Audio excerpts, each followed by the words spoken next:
Hello everybody, happy Tuesday and welcome to another episode of Requisite.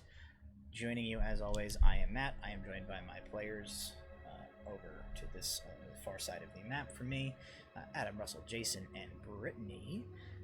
And we are going to pretty much jump right into it after a quick word from our sponsors. And that word is still going to come from me because I don't have a thing to play. I want to give a shout out to our sponsors, Little Dragon Corp and Cardboard Castle. Little Dragon Corp is a purveyor of fine polyhedral dice for all of your tabletop gaming needs, as well as a whole bunch of other neat stuff that you can get for your tabletop RPG fun. Well, I mean, maybe just stick to the dice so that you can play with those by yourself at home, since you're not allowed to see other people. But when things reopen, you can go to Little Dragon Corp and buy tabletop games from them that you could play with other people. Won't that be fun? Aren't we all looking forward to that? If you do go to buy something, it's better than that deal. It's better than buying fake dice on D&D Beyond. It is. That's right. You can go to Little Dragon Corp and charge you at the ass. And for the price of 2 sets of pretend dice on D&D Beyond, you could get, or for the price of 1 set of pretend dice on D&D Beyond, you could get two sets of real dice, and you can even get a discount by using code PROBONUS at checkout for 10% off your order. I also want to give a shout out to Cardboard Castle. They are a game shop located just over the South Carolina-Georgia border, and they have happily given us a whole bunch of stuff during some of our streams that we can give away. They are supporters of the channel, and we love them very much. And they, along with Little Dragon Corp, you can get a link to their website. Oh, it's the ambient music that I have playing in the background. I was like, why is there static? We're trying a new thing where there's music this week. It is rain music. So, we are thankful to both of them. You can type !Little Dragon and !CCG in chat at any point to get links to both of those two websites and check out those sponsors. So thank you to you guys for supporting Proficiency Bonus and us here at Delve Requisite. And let us jump into our recap so that we can begin tonight's episode. We last left off, the party is deep within the woods, in the forests between the city of Niveria and the main trail towards the city of Festanaust, which is on the way towards their final destination, Terra Libra, the home of the bookkeepers. They have been waylaid on their journey by the plight of some local wood elves, who have been having difficulties with strange hidden outsiders of unknown origin and intent coming into the forest, cutting down very particular trees, dryad trees. Trees that are sacred to the wood elves and extremely important to the Fae of the forest. Fae are enraged with the wood elves, who are supposed to be protectors of these woods, and the wood elves are understandably extremely displeased and very cautious of any outsiders. The party have managed to ingratiate themselves to the local wood elves and have vowed to assist them in routing out the interlopers into these woods and seeing them driven from this place. Their investigations led them to the encampment of a group of individuals working in the employment of Mavix Wells Overland, a trade organization similar to the one that Walter works for, who have sent a group of individuals into these woods in order to cut down these trees for some reason, apparently with the help of a druid. Though everything may be not as it seems, as the druid perhaps had left a trail which the party were able to follow to find the encampment. Through some trickery on Brahm's part and a pretty intense battle, the group has managed to extract the druid from the camp, eliminate a good number of the denizens of the camp, but once the druid was in their possession, they had to quickly make their escape, as some of the operatives of this Mavix Wells group were forces to be reckoned with in their own right. So currently, still fresh from a fight, having basically pelted away from the encampment through the woods and retreated to the potential relative safety of a dryad tree that they had protected from being chopped down, and put some traps and fortifications around. They have returned with this druid in tow, where they are reconvening. Brahm and the druid having been one group, Alar, Walter, and Minimir, the wood elf guide in these forests, having been the other. So I'll turn it over to you guys now as you reconvene at the dryad tree.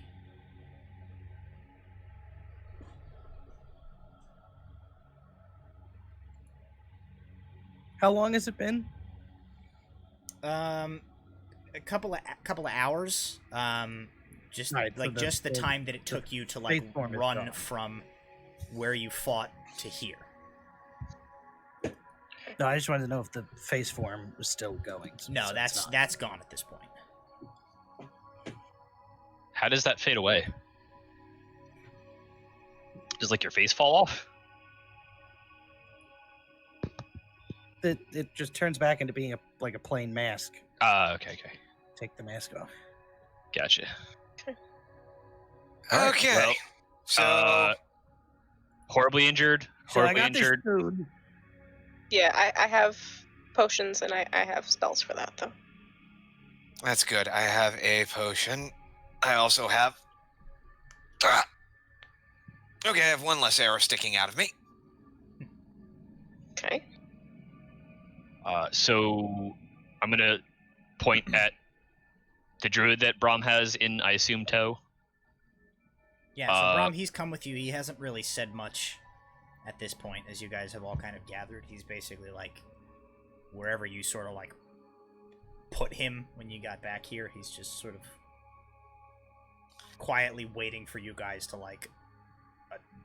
get yourselves in order and come address him.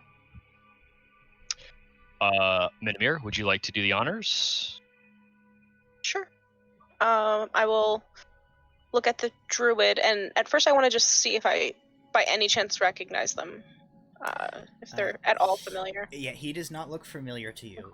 He probably elven age can be a little hard to determine, as once they sort of reach a certain point of maturity, there's not a whole lot of change to their features for a good portion of their life. But you would guess he's probably somewhere in his middle-aged years. He has quite dark hair. It is you would guess it would be about shoulder length, but it is pulled back in like a ponytail at the back of his head.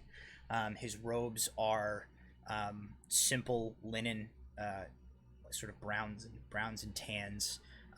He's not doesn't appear armed in any way. He's not carrying staff or spell components or any type of weaponry that you can see. And he has these sort of very light blue eyes, but there are kind of deep bags underneath both of his eyes, as if he has not been sleeping much or very well lately. He has a little bit of this sort of gaunt look about him. But he kind of stands there quietly. He doesn't necessarily look fearful or really anything. It's just kind of a very neutral expression on his face. Okay. I'll start speaking in Elvish and say, what were you doing with them? He looks to you, and he looks at the others, and he says, I will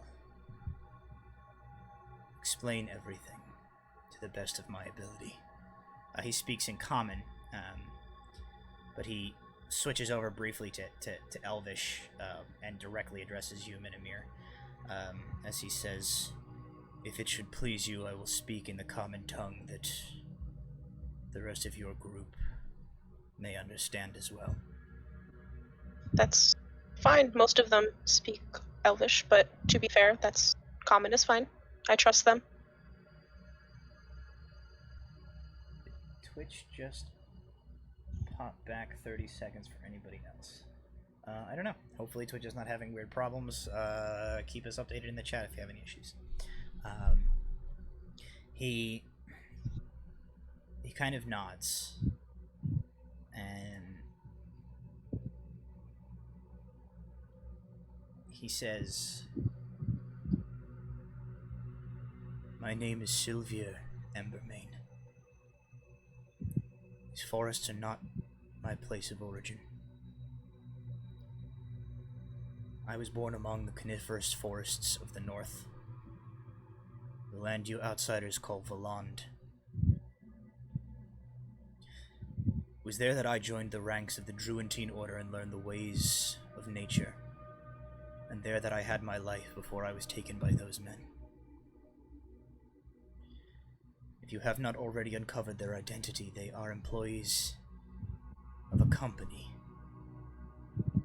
which dedicates its purpose to the buying, selling, and transporting of goods from one place to another. Men and women for whom the untouched beauty of the wilds is little more than an obstacle, an affront to their obsession with order and efficiency in the name of coin. As I understand it, from my time with them, this kingdom, Mithlande, has certain arrangements in place with our kind," gestures towards you, Minamir. "Portions of forests inhabited by wood elves are off limits for development. So long as you and your people call these forests home, cousin of mine, outsiders are forbidden from encroaching. The company that those men and women work for would have it otherwise. They wish to open a new trade route through these forests to shorten the travel time for their goods moving between the coast and the interior cities. They would see a swath cut through this forest to make way for a road in pursuit of their wealth. To act directly against your people in order to drive them off is also forbidden, however. Thus they act through a surrogate." He gestures towards the tree at your backs, and he says, "The Fae. If the Fae of these forests become enraged enough, the elves will be driven off without the company's men having to lift a single finger directly against them. That I is would where I came. figure. That's why they So needed me." they took you He kind of and nods. forced you He to says, help them destroy our forest?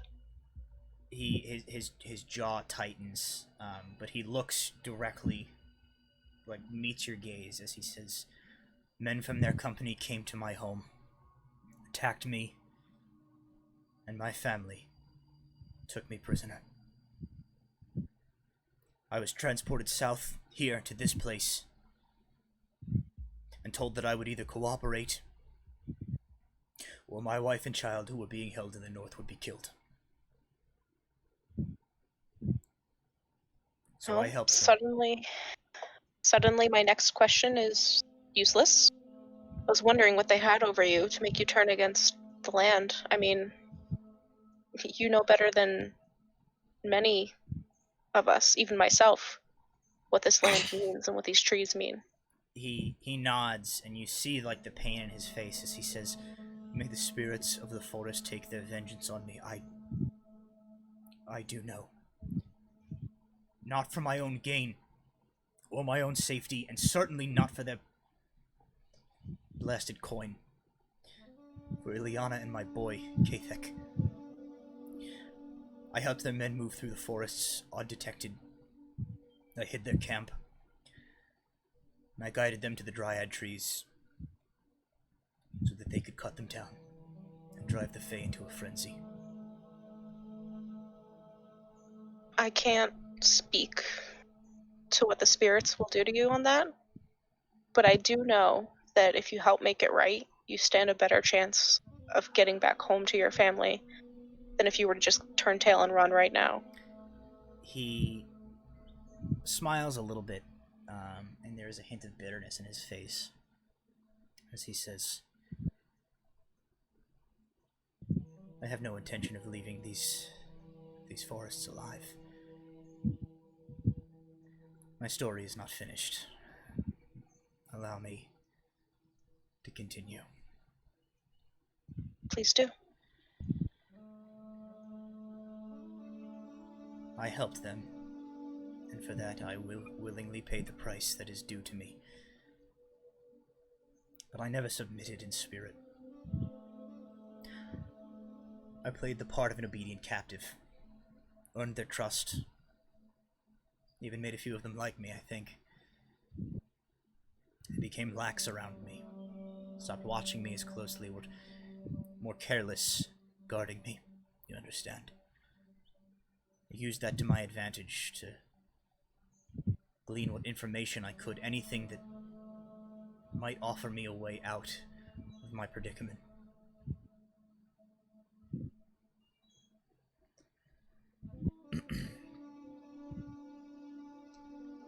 A week ago, I snuck into Luft's tent. The leader, the large one you encountered.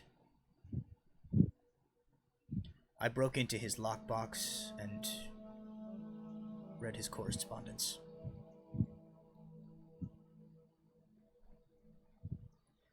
My wife and child, for whose sake I have betrayed everything I hold sacred, are already dead. They've been dead for months. Months! As I helped these men desecrate these forests.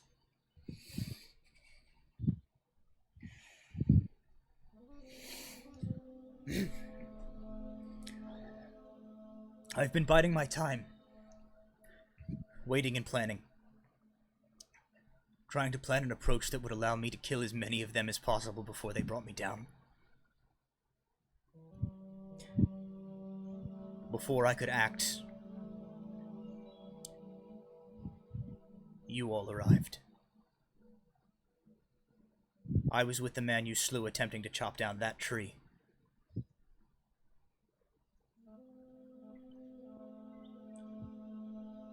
I would have revealed myself to you then, but I could not risk your reaction.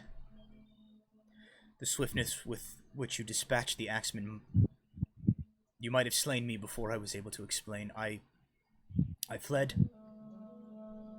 I watched you. And when I was sure you were allies of the forest, I did what I could to lead you to the company's camp. I told Love the story about an owl bear that explained his man's disappearance. Whether he truly believed me, I don't know. But he didn't question me further. And then I waited. I had planned to wait 3 days to see if you or any others would arrive, having followed my trail. And at the end of that time, had you not made yourselves known, I would have carried out my plan, and I would have killed as many of them in their sleep as I could have before the alarm was raised and I was slain. And he's quiet for a while. And he says, "This is my story." And Minimir, he's speaking directly to you. And he does switch to Elvish for this. I am not deserving of them, but I would ask 2 boons of you, cousin. First, these men must be driven from these lands. If possible, they should die. Allow me to help if I can. Second, Your village has the right to claim justice against me for my betrayal. I do not deny this. But I would ask that when the time comes, consider speaking on my behalf. My life is forfeit, one way or the other, but it is to the Fae that I wish to subject myself. It is them who I have betrayed beyond redemption. I ask only the chance to present myself to them when this is all done.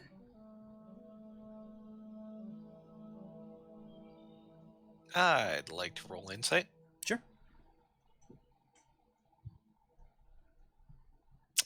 That is a whole whopping 13. He seems pretty sincere. You don't get the sense that anything in his story was untrue.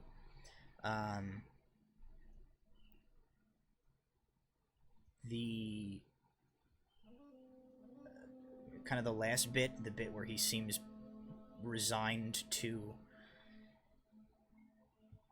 basically try and run these people out of the forest and then just go and give himself over to the Fae. A little bit more difficult to,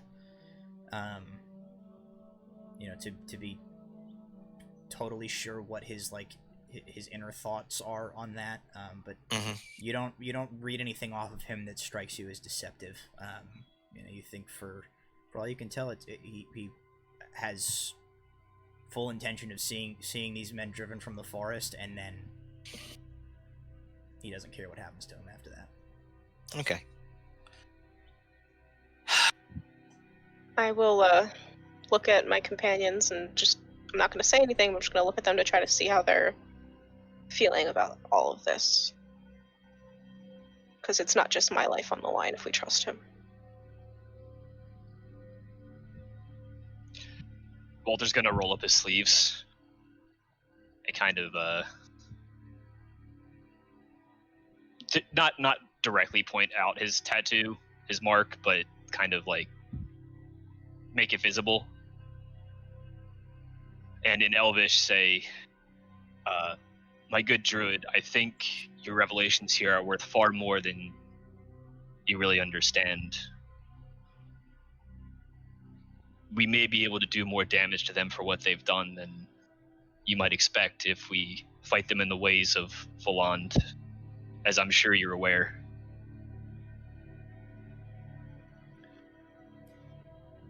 He freezes for a moment as you roll up your sleeves, and you see this icy expression glaze over his face as he looks at your mark. But a moment later, you see him kind of double glance down again, and as he seems to see that it is a different mark than the ones on the Mavix Overwell's guys that had him, he doesn't totally it doesn't totally go away, that sort of hard expression as he looks at you, but you see him sort of rein it back in, and he kind of shakes his head. He says, I don't pretend to know the ways that your companies do battle with one another.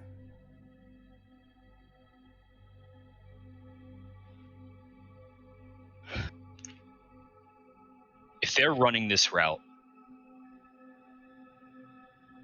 they're not doing as well on other routes. They're trying to find a way to make faster, easier coin. But the route's not complete. If they're devoting resources here, my company may be able to buy up their assets elsewhere or take them over entirely. more to the point, we've eliminated about a third of them. There were, 30? 32? He says, minus the one you killed here the other day, and not including myself, 28 total. And we accounted for about 10. So 18 left. He, it kind of looks back to you, Walter, and he says, beyond the borders of these forests, the machinations of these companies, whether your company may purchase their company, these things, I care little for them. I will be honest.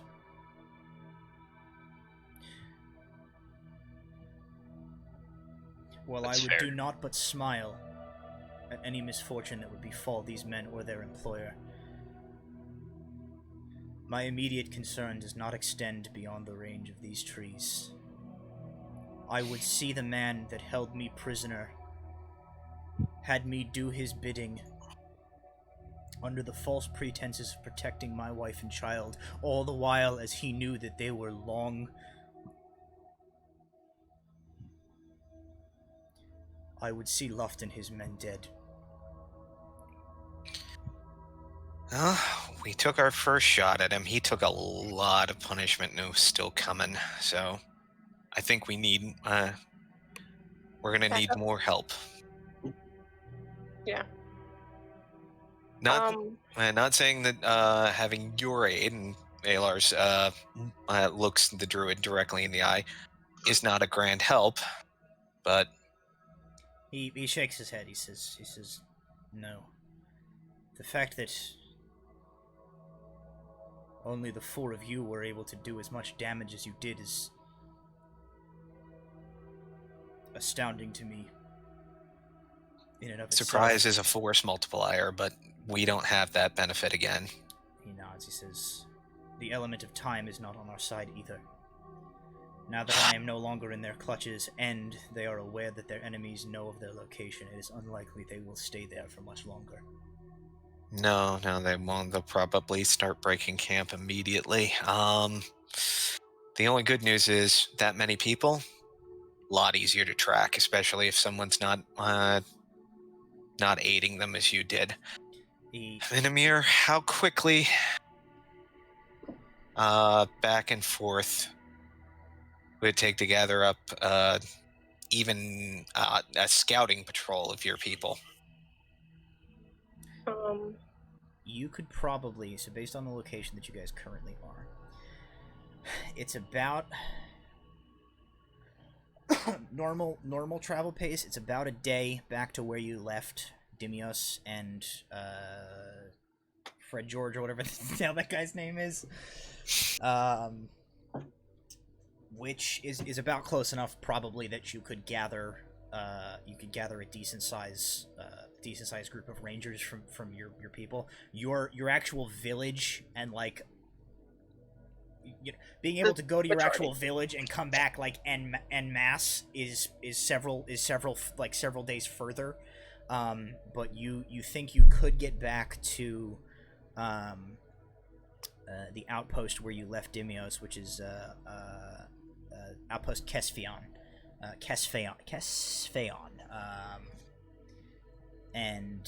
So you could probably go, grab Dimios, grab a handful of rangers from there, and get back here, like really booking it within a day. I know I kind of set this up last time, but I wasn't clear if it would work or not. Can the pixies take messages for us? We have Dandelion at this tree still, so I'm gonna go look around for Dandelion. I'm gonna kind of just stop talking to everyone. I'm gonna go look for Dandelion, see if he's still hanging out and guarding like he said he would. Sure. Yeah, it doesn't take you long. As soon as you kind of like move away from the group and you kind of, call out or whatever, they're just sort of like. Dandelion comes like twinkling down from somewhere hidden up into the in the trees, and he sort of like right up in front of your face. Well, you did good guarding for us, but I need another quick favor if you can. And speed is of the essence, so I only trust you to do it. All right, let's see if we can. Hang on a second. Cough out the dandelion. You can do it. We gotta. Gotta get your voice down. Okay, dandelion. What do you need? Can you get a message to the outpost, to my friends there, and tell them to come back here, because we're gonna fight. We need more hands. We need more bodies. He sort of points vaguely in the direction of where the outpost is. But tree that all of this hangs out in. Oh, that's Yes. sort of. Oh, it's a golem is here now. You got it, boss. And he goes like, Thank you. and a couple of other pixies come flank on either side, and he goes, "Move out!" And they Okay, go zipping off. that's good. We don't have to reduce our numbers here because, They might come for this tree,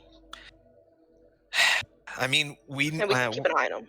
yeah, we weren't exactly that terribly stealthy in making our escape, and I'll admit I probably left a decent blood trail. I think a few of us did.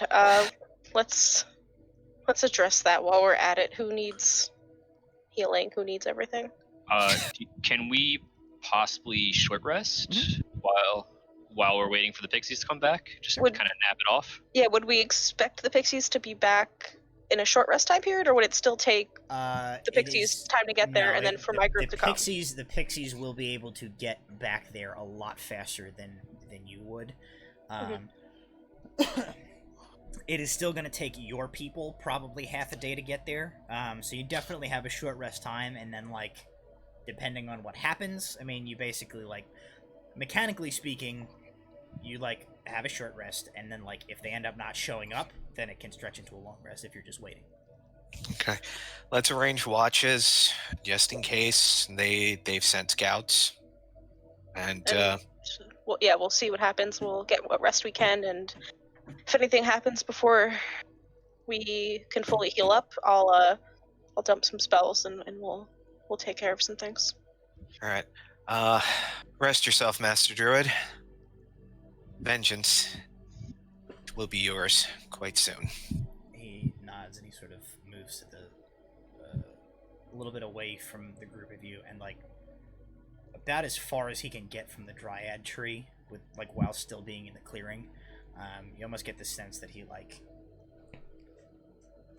he doesn't think he's like he doesn't think he's allowed to go near it. Like he's like unworthy of like being in its presence. So he basically sits as far as he can from it, puts like with his back to it, and just sits down like crisscrossing his legs, and he just bows his head and closes his eyes. Can I, while we're about to short rest, can I send Morgan off with a note to try to get to a nearby outpost?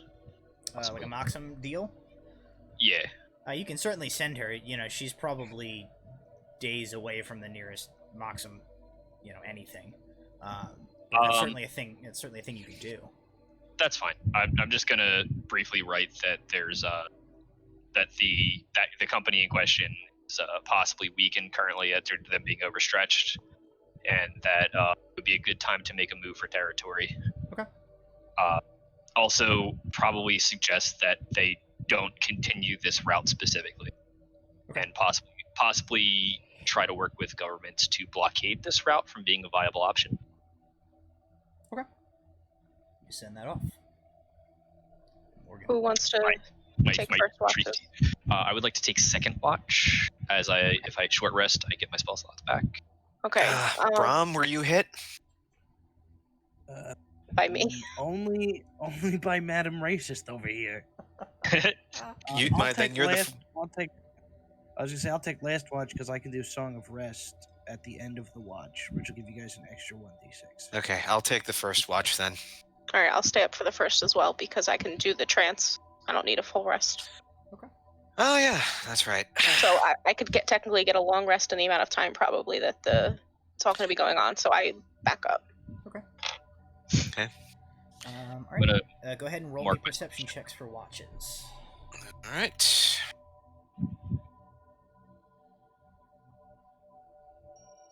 11.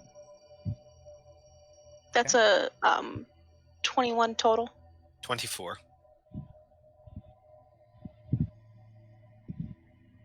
Shit. Perception? Yeah. I do persuasion instead. Yeah, it's a 9. A 9. Okay. So you were Walter. You were first watch, yeah. I was second watch. Second watch. Okay. And then Brom, you were last, correct? Yeah. So anybody who's using hit dice will get an extra 1d6. Oh, nice. Okay. So we're gonna use. I'm gonna short rest initially. Use 3. 5 and 1d6 on top of it all. Yep. Okay. You all settle in. Nothing to do now but wait. It's up to how quickly Dandelion reaches the outpost, how concisely Dandelion is capable of conveying your message, and how quickly Minimir's people are able to marshal some type of a response and return. A few hours pass. Trade off watches. A few more hours pass. Sun begins to go down. Move on to third watch. Forest is still quiet. Sylvia the druid is unmoving from his spot where you've left him for these hours, and you can kind of, whenever you sort of check in on him, you begin to notice that all around where he's sitting, the grass has grown wild, flowers have bloomed, a thick layer of lush green moss has grown on the nearest sides of the nearest trees to where he's sitting, and several of the large trees on the border of the small clearing almost seem to be like stretching their limbs in his direction with these like new flushes of growth around him. But he is otherwise, he could be carved from stone for all he moves for this period of time.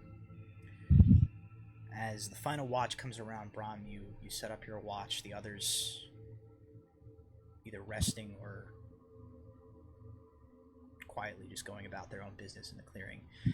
You break out the band door. You break out the band door, or do you break out the violin? The violin. You break out the violin, and you begin to play. And you guys hear this soothing melody begins to waft over the air through this clearing. And in the evening air, fireflies blink here and there occasionally in the dark sky. And after a while, they almost seem to synchronize with the ebb and flow of Brahms' music. Pulsating light coming in tune with the meandering chords that he plays. And Brahm, you get kind of wrapped up in your melody for a while. You get a little lost in the music, and so you are sort of a little startled when you reach the end of a chord, and you kind of open your eyes, and there is a luminescent bluish pixie sort of hovering about a foot from you, with an expression very much on their face, like they came to go like interrupt you, but then like they got so wrapped up in the music, they're just kind of like standing there like. And when you stop playing, they kind of like.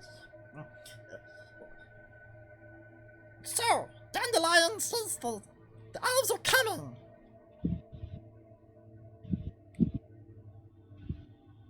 Thanks. And the pixie just keeps saluting, like they'll be here soon. They're coming. Your old Alar's guy's gonna coming with just them. going to reach out in between them and hand the pixie a marble. Thank you. And Thank you. Okay. yeah, now that I've seen he's back, and I was kind of looking around for him since I did my trance during the second rest. I see him. I'll go over and give him, like, break up some more of the little treats I have for him and his friends who came back.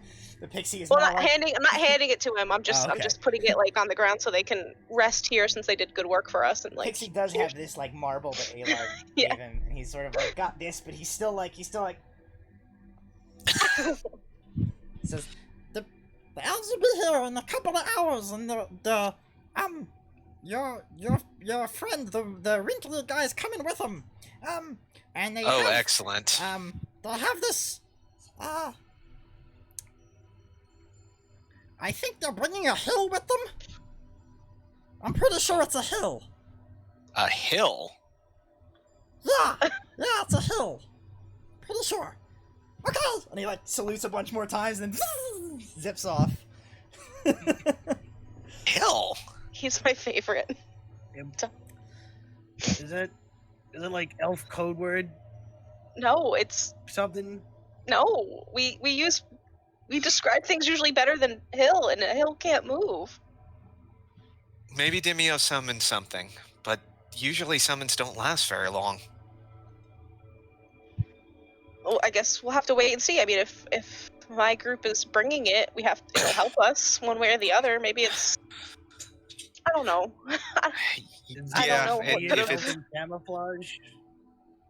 I mean, we It's- can, but I don't think we can make a hill. We're not that big. We're tall, but we don't equal a hill. so it's not something you made, so it's probably something that Demios made. He's a wizard, and he's a fairly powerful one. So much the better. Okay. Walter looks confused. Anything else you have? So you have an hour or so before the elves arrive. Is there anything you're doing in that time? Does anyone need more healing? I got my rest back. I'm nearly full, so I'm good. I'm also nearly full. Okay, so I'll keep it for the battle. Does the Song of Rest work for me too, Mhm. or is it just everybody else? No, it works for you too. Do I have to use a hit dice to have used it, or can I just use the I think D6? I think it specifically says if you use hit die, you add an extra. You do an extra. So I think you have to use at least Then a I hit won't. die. All right, I'll use one. Check the So, wording to make down. sure I'm right, but I believe the Yeah, wording yeah, of that says I'm pretty if you sure expend hit yeah. die, you can take an extra d6. Yeah, I'm gonna do. Okay. Hell, do I do hit die on D&D Beyond?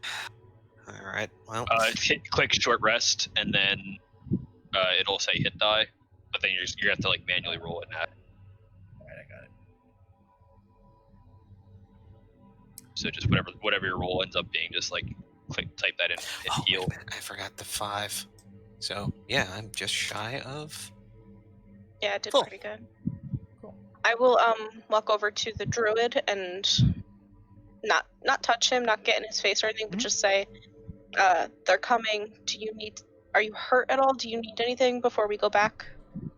He just shakes his head. He kind of stands back up, stretches a little. He says, "I am uninjured."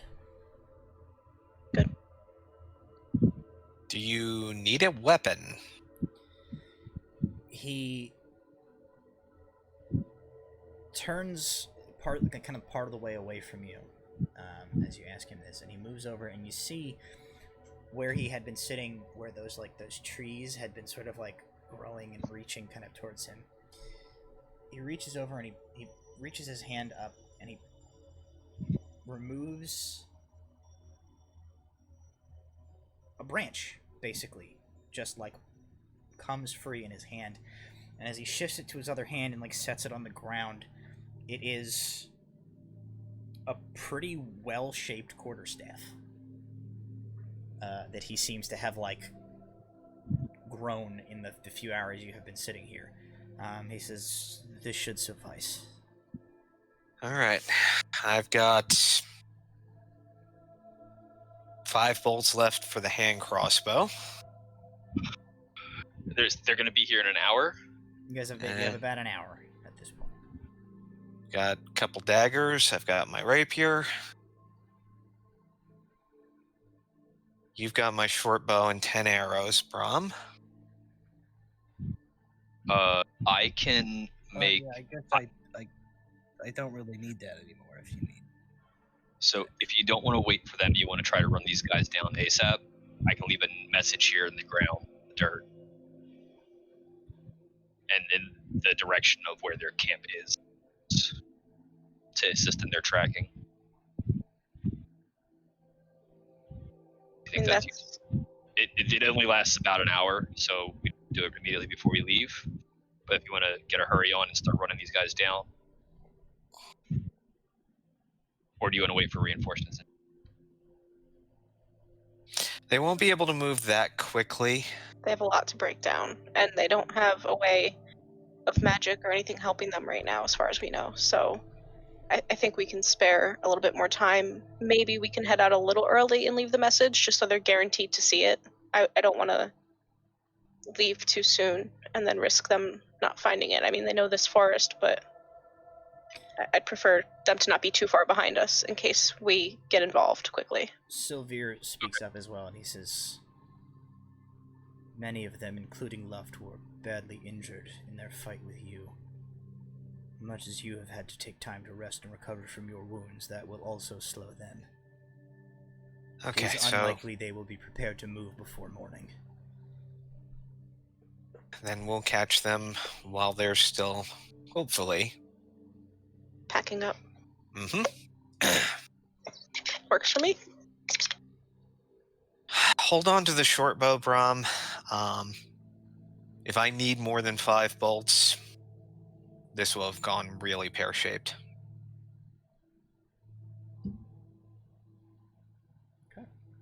I thought I was the optimistic one.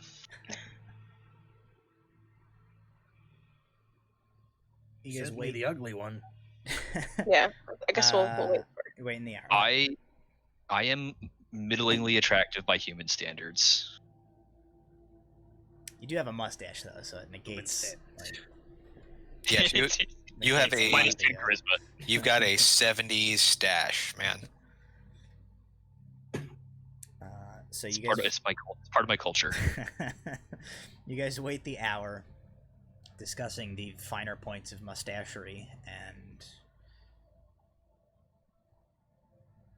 you hear somebody coming through the woods in the direction that you know the outpost is. It does Take sound cover like- regardless. Yep. It does sound like just a single set of feet moving through the woods. And after a couple of minutes, Dimios comes out of the underbrush. He's a little sweaty.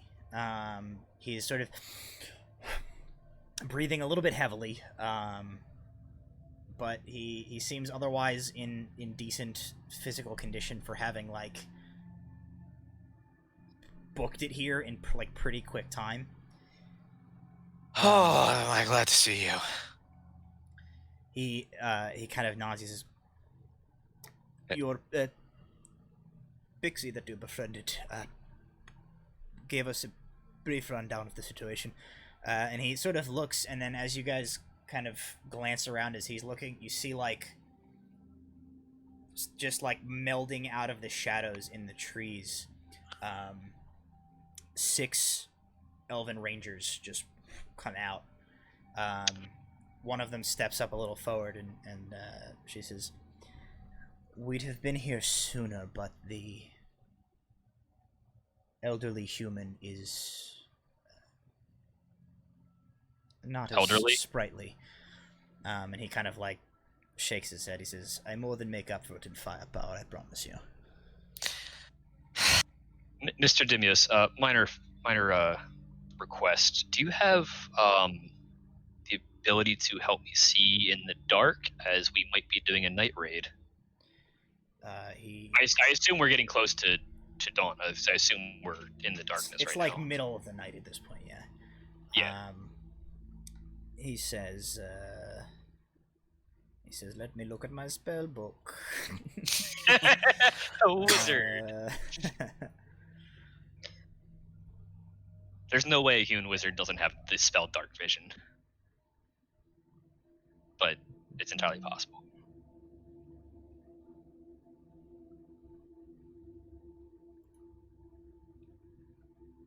Demios. There he is. Does whatever. If he doesn't, one of the rangers, if they have a high enough level spell, can.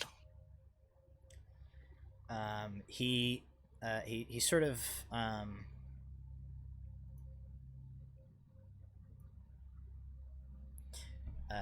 of kind of casts around. He picks up like a middling sized rock and he like poof, it bursts into light. He goes, "This would be my method for granting the ability to see in the darkness. I suspect that is not conducive towards a stealth raid on an encampment of brigands." I'm going to use dancing lights to make it look like there's 4 torches surrounding us. Sometimes distraction helps. All right, so 2-to-1 odds, but we have stealth on our side, and we have a wizard. Well, maybe we should hide the lights until we get closer. Hey, Dimios, the pixie said something about a hill. He had like opened his mouth after Alar went, "We have stealth and a wizard." He had like opened his mouth, and then you say that, and he kind of grins and goes, "Oh yes. Purely by happenstance, we did cross paths with this gentleman." And from behind him, out of the woods, you realize why the pixie said that they were bringing a hill with them. Coming in at 7 feet tall, 360 pounds, in this corner, none other than Osiris. Oh, Mistra loves us. He just points Osiris! as Osiris like looms out of the darkness. Yep, that's still horrifying. I'm just gonna look at this, I'm not. and I'm just looking around like, I don't know anymore. But good, if he's on our side, good. I'm less surprised by him being here, and more surprised by the fact that you were able to hide him until that exact moment. He goes, I didn't do anything. He's extremely stealthy for a large gentleman." I've traveled extremely far, and I've learned a few things upon my way. I hope that you haven't forgotten how to swing that club of yours. Oh no! And at that point, I'm going to pick up a branch, kind of rip it beside me, and then after picking up that branch, it's just going to immediately set on fire out of nowhere. Okay, The elves immediately are like very like cautious of you, of like as you like set fire to something. Osiris. No. Or is it as cool as that is, it's kind of like sacred. It's a sacred branch. I'm gonna cast Gust on that fire. To put it out. Okay, so Walter blows the fire a into the forest trees fire? behind Osiris, and now the forest is on fire. And we roll new characters. Okay. I'm just gonna put up a hand, and I'm gonna bite the trunk that was burning, and just start chewing on it a little bit. Oh boy. It's Hell yeah. So, Okay. I'm just... as Osiris is revealed, we flash back. We, the audience, we the viewers, we take a trip into some time into the past. Osrius, you are walking across a rocky, arid wasteland. You've been quite a few places, seen a few things in your time since you left that group of strange meat skins that you had encountered briefly.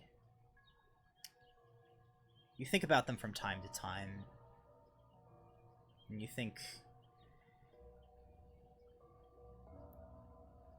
when the sign comes that tells me that the time is right, perhaps I'll go find them again. But I've been on my own too long, and I don't know how to be around others yet. I need to search for some of my answers a while longer. And so you have searched, traveled far beyond the confines of the mountaintop that you had called home for all those years. You made your way south back into the region known as Honorand. You began asking questions. Asking after a man whose name you don't even know. Able to ask only by description. And you ask after any information. Anything that would give you a hint, a clue as to where to start looking, as to who might be behind the death of your clan, and what reason they could possibly have had for doing what they did. Largely your efforts have been fruitless, but the journey is as important as the destination. So you continue to search. You have your fair share of adventures, your fair share of strange chance encounters. A bizarre little goblin who offered you water, and in exchange you gave him one of the otherwise meaningless coins that you picked up in that dwarven crypt all those months ago. Seemed extremely excited by that coin and left with very few words after that, but you traveled on.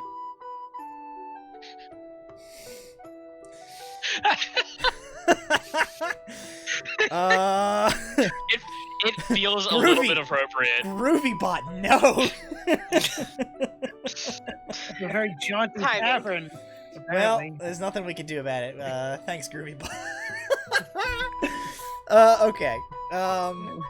Let's Can you Jesus dash Christ. next it? Let's this is an atrocity. I just thought that was like Braum playing in the background. That is the one piercing flute. Yeah. Braum is not a wood. Is not a Violet, It's not sorry. a woodwind person. Sorry. reed instrument person. Braum is all strings. Braum is all strings. Nothing you have to blow. You travel on, and now you find yourself. It's been 5 days since your last glimpse of civilization. Tiny collection of shacks, barely enough to call a village. Your water skin is almost empty, but you press on. From behind a rocky outcropping, one that you headed towards as the midday sun blazed in the sky in order to find a brief moment of relief, perhaps some shade, you are accosted by a gargantuan desert scorpion. You do battle with the beast. You manage to slay it, but not before it drives its massive venom-filled stinger into your abdomen, injecting you full of poison. Stagger across the desert fighting off the effects of the poison pumping through your veins. Dehydrated, exhausted. At some point you think you collapse. You're not sure. Everything's blank for a while, but when you open your eyes, you are in a cool, dark place. The sound of water drip, drip, dripping from somewhere high above is all you hear. You open your eyes, and instead of sky above you, you see dark, ridged expanse, dome of some sort above your head, towering hundreds of feet high.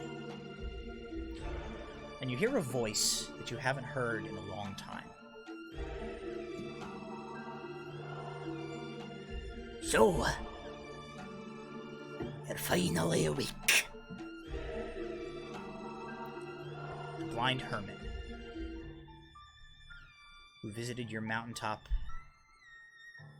all those years ago taught you strange magics, strange things, and then left without a word. You sit up, you turn, he's got a small cook fire going. There he is, just as you remember him.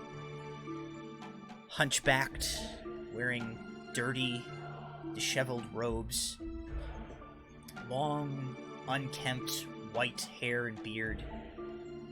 Turns towards you, the milky white of his blind eyes flickering in the firelight. He says, "You had quite a nasty little dose of poison there, didn't you? You slept long enough now, though. Come, sit by the fire. We have words."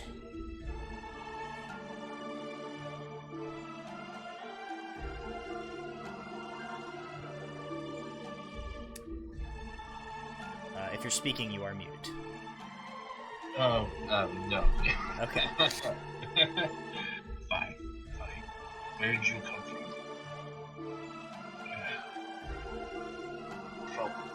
Felt better in my life. Guess I can't look past you saving me again.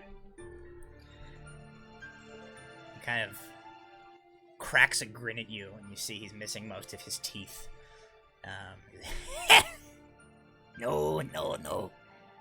I've not done anything. I'm not even here.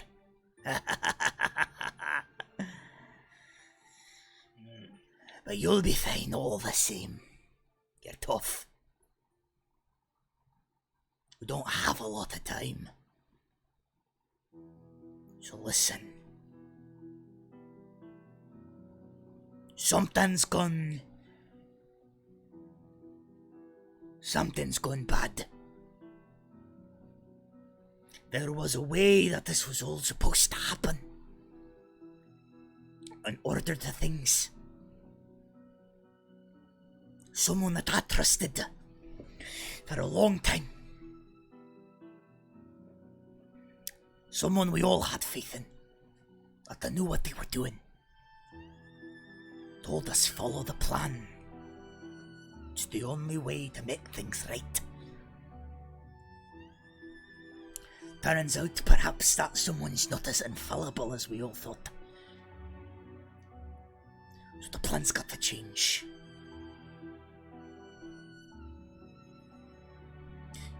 You've got to go back now. The other ones, the half-elf, the half-orc, the one with that terrible mustache. It's time to return.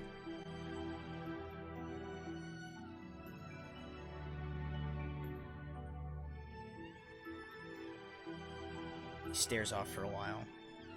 He says, "They're looking for answers. They're coming, I promise."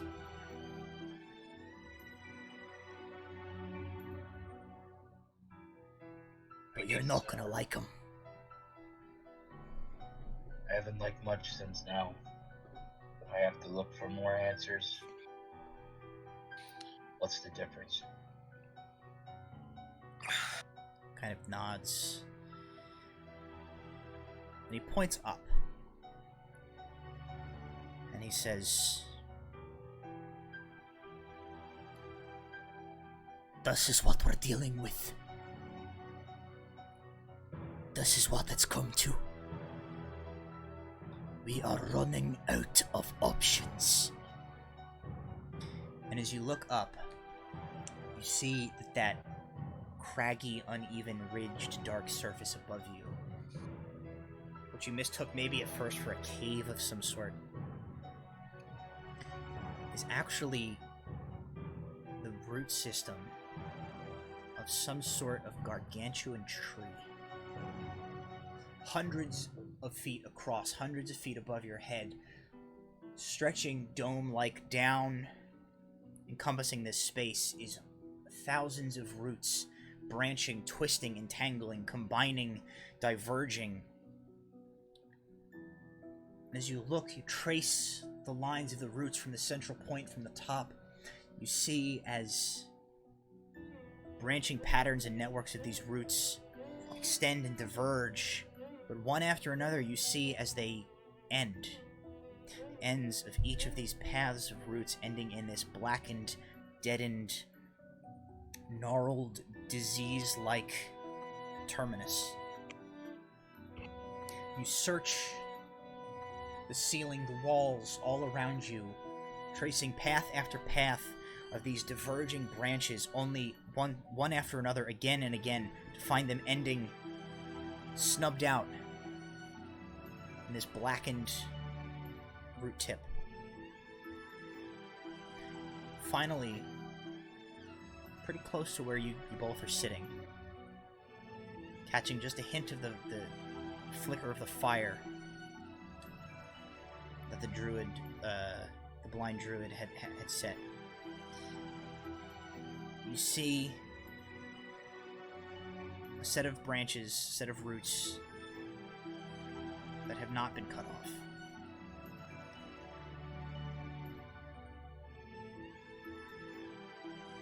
A handful of paths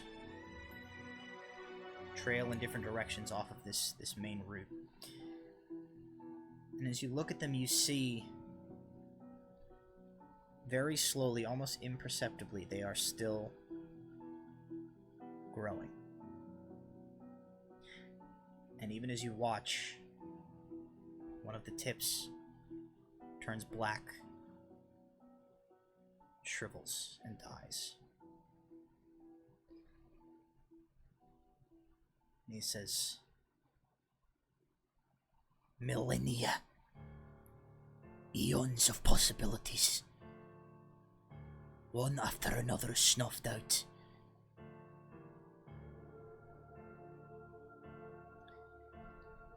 Look there." And he points you sort of to where you had been looking, and you look and you see patterns begin to emerge in the tangle of the roots. And it is at first, you think sort of your mind playing tricks on you, the way that you see shapes in clouds, patterns when none exist. But you become more and more convinced that that's not the case. You really are seeing shapes take form in the pattern of these roots, and you see the silhouette that you would recognize anywhere of your home mountain where your clan is from. Branching from that, you see several deadened stalks, paths that have been cut short. But you see one continuing, and that one reaches down and it converges with another. And as you trace that one back, you see that that one seems to look to you like a landscape that you're not familiar with. And across that landscape, you almost feel like you can see a shape that looks like a mass of huddled individuals, hunched, shackled. Branch leading away from that group joins with yours. And another branch, and another branch.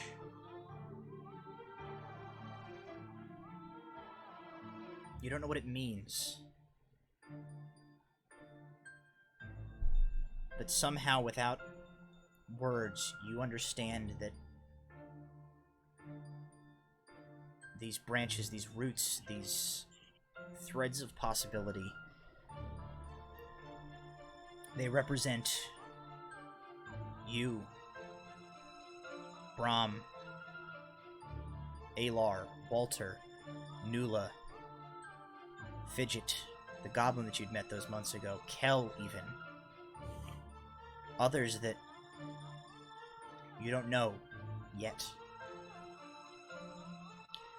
Somehow, all of you are connected.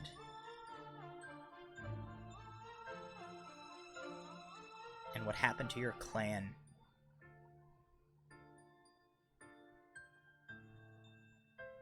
is directly related to the destiny that lies before all of you.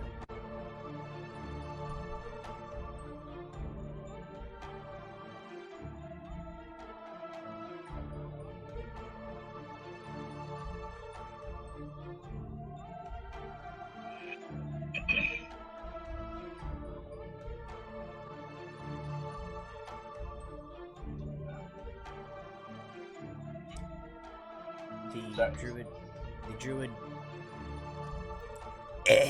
pushes himself to his feet. He grabs a gnarled cane, which he uses to walk. And he says, "Alright. It's taken a lot out of me to have this conversation with you.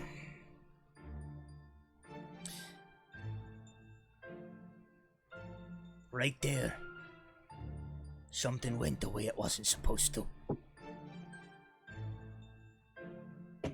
Somebody is out to put a stop to everything.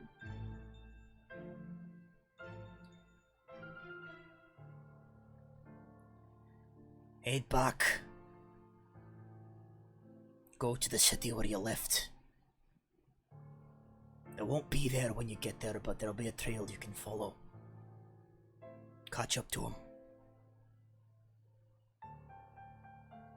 There's a rough road ahead of you all." Right. When will I see you again, Druid?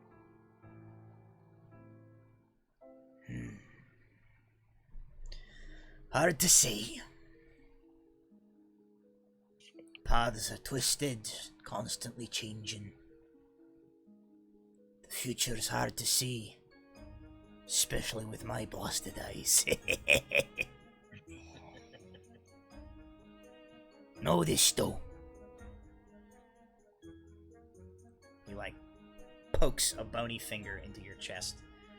And he says, "You carry that power with you. I'm always with you a little bit. My time comes soon. You'll be the one to carry on my legacy." Try to do you justice. Good. See that you do. I'll not have anybody disgracing my power. And he flexes the string beaniest, fiddliest little arms. He says, "I was a force to be reckoned with in my younger days, boy. Don't you forget it. And good luck. Oh, I expect you'll be waking up about now." And you do wake up. And thus begins your journey back north. Which spans a few months. And eventually leads you to chewing on a charred piece of branch in the middle of the night. In front of your old friends and a bunch of elves. Hey, and that's where we're gonna take a quick break. yeah. Hey, So we're gonna take a real quick break, give everybody a chance to stretch their legs a bit, and see where this is head. So thank you for sticking with us. Go ahead and give a look-see to Cardboard Castle and Little Dragon Corp while we're on break, and we will be back in just a couple of minutes. Hello, ladies and gentlemen. Welcome. We are back from break, and Jason would like to eat a mysterious stranger popsicle that's in his creep ass fridge behind him in his murder house. I keep expecting like a horrifying face to show up in the shadows behind Jason. Guys, I'm right here. I mean, I've already installed a couple of his lights. All right, yeah, the popsicle was me too. We had a few minutes for break. Listen, Jesus Christ, if Jason would like rig something with like a broom and a Halloween mask between now and next session that could like loom out of that doorway behind him, I would like throw my computer, and the stream would end. It can be arranged. I did not put this in here, and I bought this house back in April. Popsicles are good forever, right? We all do agree that's urine, right? Yeah, that's 100% pea sealed. colored. What, dude? If this is the color of your pee, PSA. If this is the color of your pee, go get tested. Your kidneys are failing. Don't eat it. That looks more orange than yellow, so yeah. It definitely looks more yellow than orange. Yeah. It is like when he put it closer like and it got out of like the washout of his light, it looked more orange. Yeah. But it was a little more yellowy before. It looked like a dehydrated person's pee. Oh goodness. Yeah, who knows how many times that has frozen and thawed and frozen and thawed and frozen and thawed. Okay. That's how you get diseases, says chat. It's lightly used. It's fine. Hey, if we get 5 subscribers between now and the end. Wait. Tell your friends, 5 subscribers and Jason eats the mystery popsicle. If anybody When the wants to DM donate is trying to kill you in real Speaking of life. that, after Is this revenge for Squidward's son? I feel like it is. Speaking of that, since last episode, I have since fulfilled my end of that bargain, and I did the chapter as Sharkarino. I just want to say, I hate you all. It was the worst experience of my life. And You realize, of course, that this means So you're going to far. have to do this again if Why? someone sets another. I mean, that's kind of my fault. I have a book. Oop. I have a mean- book called 50 Shades of Earl it Grey. took like, first of all, it took like an hour. Do I have to eat the failed kidney pea sickle now? Is that what that noise was, Adam? No, that was Okay. that was 300 bits being donated. Thank you very much, by the way. Was it Shark Victoria? should read chapter 8 next. It was. Christ. Is that that's like, I'm sure that's the chapter with like all the butt stuff, right? It's gotta be. To read what? They said you should read chapter 8 next. What? I should. Oh, there's one. Oh boy. How about I? It begins. Thus it begins. We are 4 subscribers away from force feeding Jason a mystery popsicle that he found in his freezer. Alright, let's play some D&D. We don't have much time left. So, it is nighttime. You are definitely on his hands, Chad. It is nighttime. You are in the middle of the clearing with the dryad tree that you guys saved. You have the group of you, Alar, Brahm, Walter, Minimir. You now have Osrius and Dimios with you, as well as 6 wood elf scouts. Valyun came with them, right? The leader of the group that I was with? No, she is not with them. Okay. They're just like who was around the outpost when Dandelion came and got them. Oh no, it's Elf Steve. Yeah, one of the elves is like. Oh no! Oh no! Before we leave, the I am. exact image of Steven, except he just has pointy ears. And No, he can there live is for no, 1,000 years. There is no elf Steven. He would never be able to move stealthily through the forest with that deviated septum. All right. Then I suggest we proceed. Minimir, why don't you take point? Okay. Before we go, I am gonna turn back to Dandelion and say, "You got the tree covered, right?" And leave him to guard it again, like he did before, because I just feel a little better about that. I love him. And then, Can our druid friend dark vision me? I yeah. will lean over let's to Dimios. Master Dimios, I don't suppose you have any of Stanfield's excellent pastries or cake? He kind of shakes his head. He's like, "No, I don't make it a habit of carrying them about on my person." Damn. Oh well. Oh, I already have his stat I block. think at some Wanna eat point, that? I got steaks. I'd like to think at some point, Brahm went up to Osrius and was like, "You son of a bitch!" And then they did that predator muscly handshake. do the slapping of hands, being like, Yeah, "You son of a like the bitch." close up of like the rippling muscle. Like You muscled son of a arms. bitch. Rob, how you been, man? Druid I've been cannot good. dark vision you. Boo. could any? No, the Rangers don't get that ability. So, so- and they're I don't also have- elves. They wouldn't bother I Well, don't if have you're dark fighting vision with either, us to so it's defend fine. the trees, like because I have a shovel. Clang, I don't clang, have- I don't clang. have dark vision either, so we're in the same boat there. All right, we'll then. start leading them. And I'm just saying it now. For eventually, when we get closer, I will cast a pass without a trace, and that's for every creature that stays within 30 feet of me. So just as we get close enough to Listen, that's The plus attack 10, point. right? plus 10 to your stealth, if we have to roll stealth checks, let's just have it be known that I'm casting that. Appreciate it. Okay. But that's only if we have to do stealth. If we get there and there's a fight, I don't cast it. No. Oh, What? So it happened. What? That was 5. Oh, Jesus. Jason. All right, Jason, get that popsicle. I'm should concerned. we save this for the end of the Yeah, stream? yeah, yeah, That let's way, if save he it- does save it have for the sudden end. food Oh, poisoning. he's already. Please. Oh. Oh, Oh, did he eat it? God. I didn't even see it. Yeah, I didn't no, even it was see definitely pee. Can you please put that away? no. Did you just bite the head off of that? did. He did. If you're What a- gonna, Oh, if you're gonna no. spew into this, Flavor ice. yes. Jack, This Jack is is good for mis- 20 years. mystery piecicle unlocked.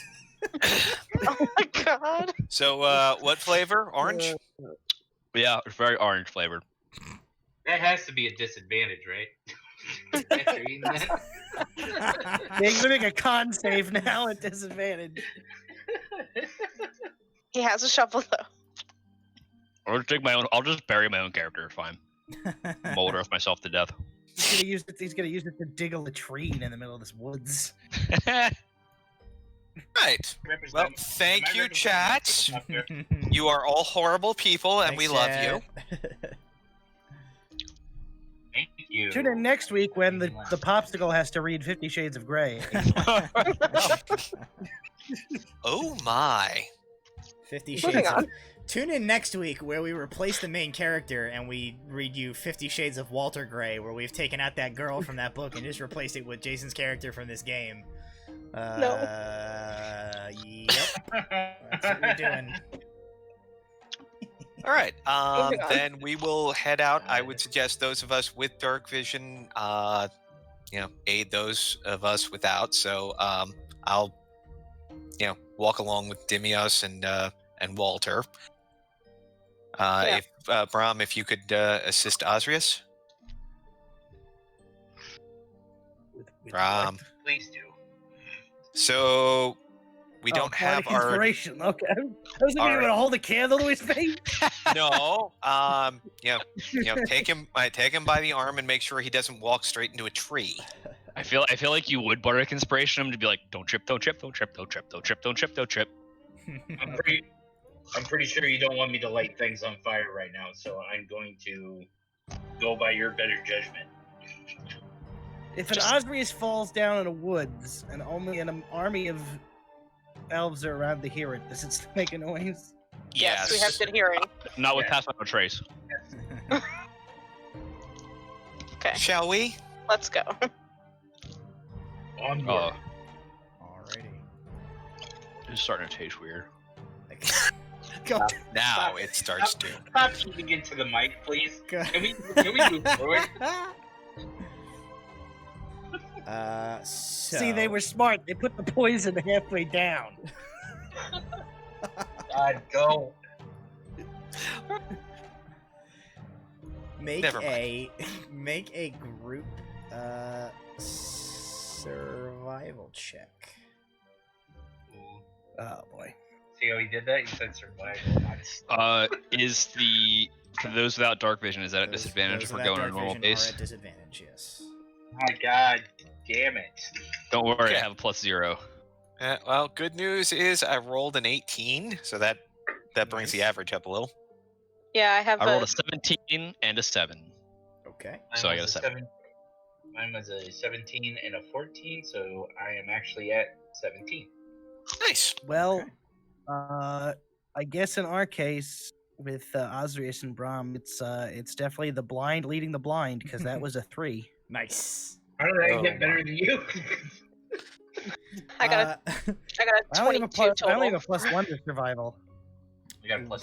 luckily, you do have just a ton of elf rangers with you, so you are okay.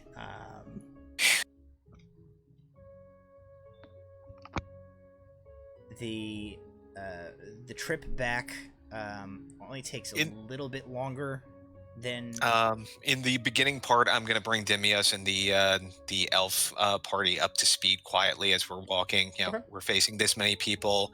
Watch out for this guy with the halberd, this gal, and that dude. Alrighty. I'm just setting up the old tabletop simulator right quick for us here. And then we'll be ready to roll. We got Alar, we got Brahm, we got Walter. I unfortunately don't have an Osrius token made yet, but I will make one. So in the meantime, Osrius can be... Are you sharing the screen? No, not yet. Okay. I was concerned. While we're walking and going back, I'm gonna keep an eye on the druid and just I kind of trust him and I still kind of don't, so I'm just sticking near him. Okay.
Okay.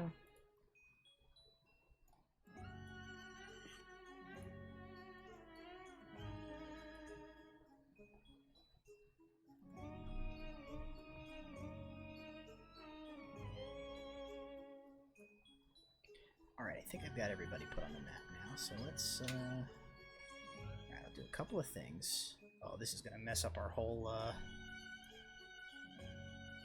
mess up our whole operation, isn't it?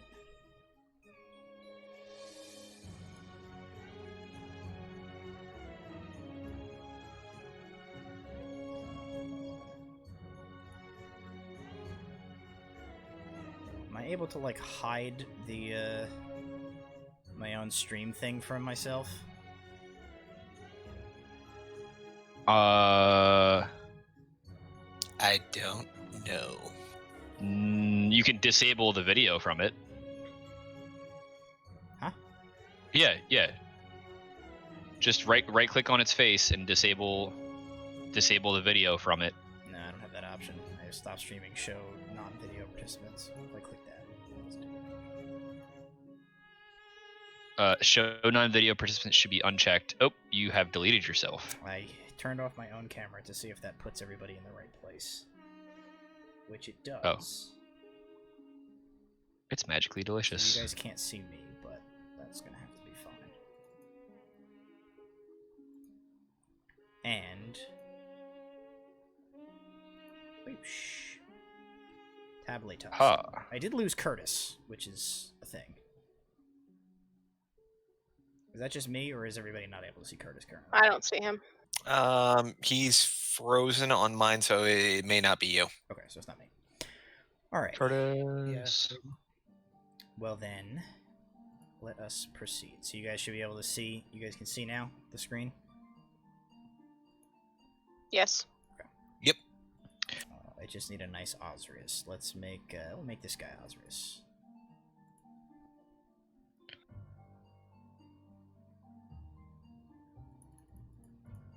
So we have Osrius, Walter, Brahm, Alar, Minimir, Dimios, Sylvir the Druid, 6 archers, scouts, and that is your party. So you guys, oh, Curtis is back.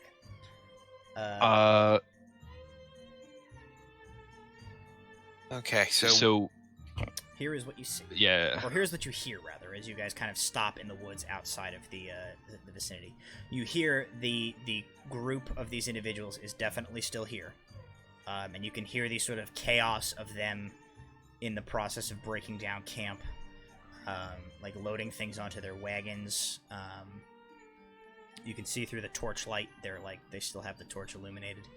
You can just make out where there's like they've got a couple of guys out front here guarding the now open and unclosable main gate where the druid opened up the vines.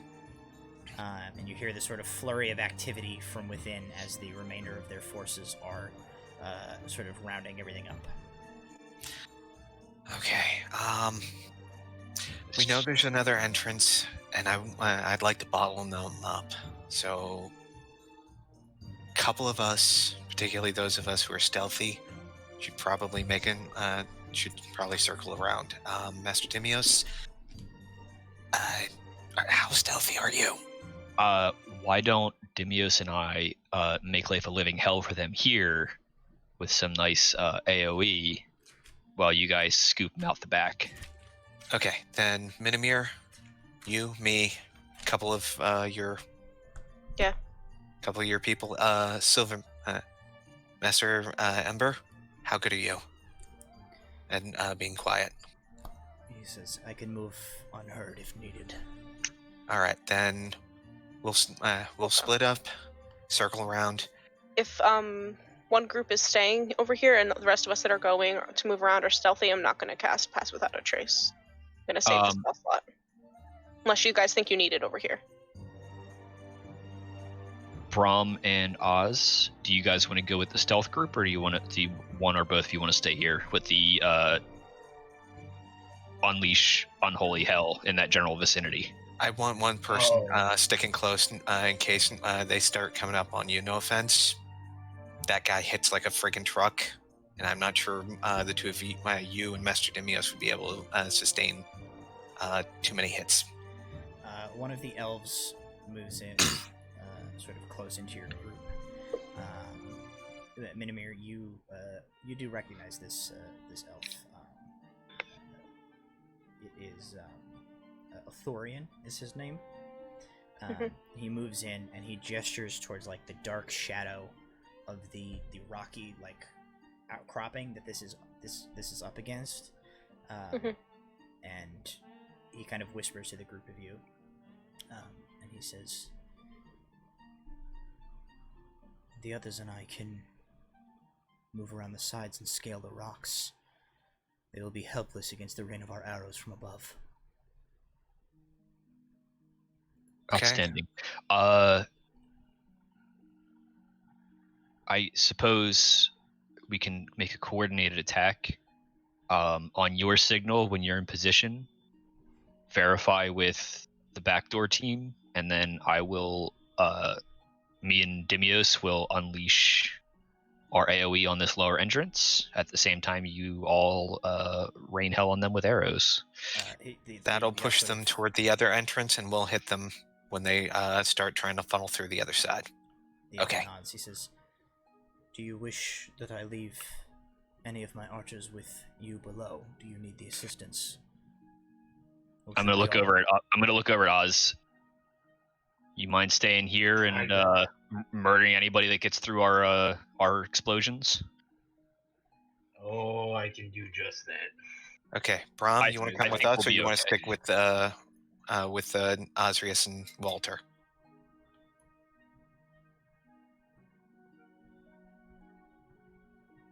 Russell's Oh. having some connection issues. I'll stay with them. Okay, then Minimir, you and me. Let's go. So the elves like silently move off into the forest, and like disappear from your guys' line of sight as they move to take positions up above the encampment of packing up Oop. humans. This will be a real goddamn miracle if I can get all of these guys to like relatively stay up here.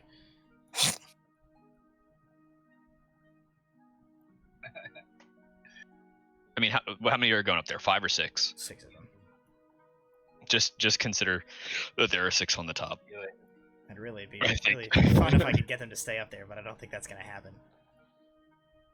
There is like tools in this thing that I still don't understand how to use. That like I'm sure I could lock these things. Jesus, I could lock these guys in place so that I could put them and they wouldn't fall. But I'll just leave. I got 3 of them up there. I'll leave the other 3 down. They'll be fine for now. Okay, so they move off. So let's see who can. All right, so Adam, you're with one group, right? Yeah, And I guess you're it's taking Minimir and the druid. Amir and Sylvia are going with you. So I'll let you move those minis Okay. as you're in here, and then who else? Curtis, you're in here. So Oh. Curtis, you can move Yep. the minis for Brahm, Jason, and I'll control Dimios. So which Alright, one? So here's your group is- here, and here's your group here. Here's your druid. So Druid, there's Alar. Okay. Uh, so, the plan is anybody that gets towards us, like we're not gonna rush into them. We're gonna let them try to come to us. Yep. So I'm gonna have myself and Dimios nuke out just behind that entrance to block it off as an escape. Okay. now, did we have the benefit of a long rest, or was it just a short rest? Well, you guys just got a short rest, basically. Okay.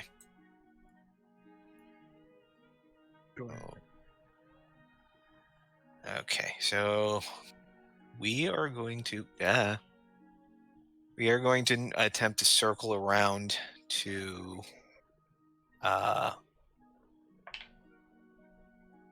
Okay. Everybody make Toward here. Everybody who's moving make stealth checks. all right. I'll do so for the druid. So, He gets druid gets a 12. I'll do so for the scouts as they move into position. I got a 23. Yeah, 24 total. Okay.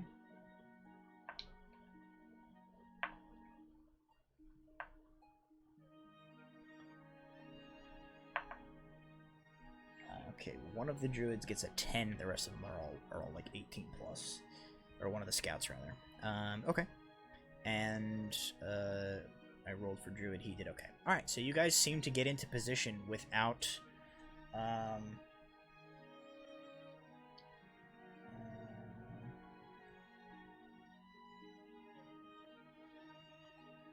you guys get into position, and it does not seem like any of them...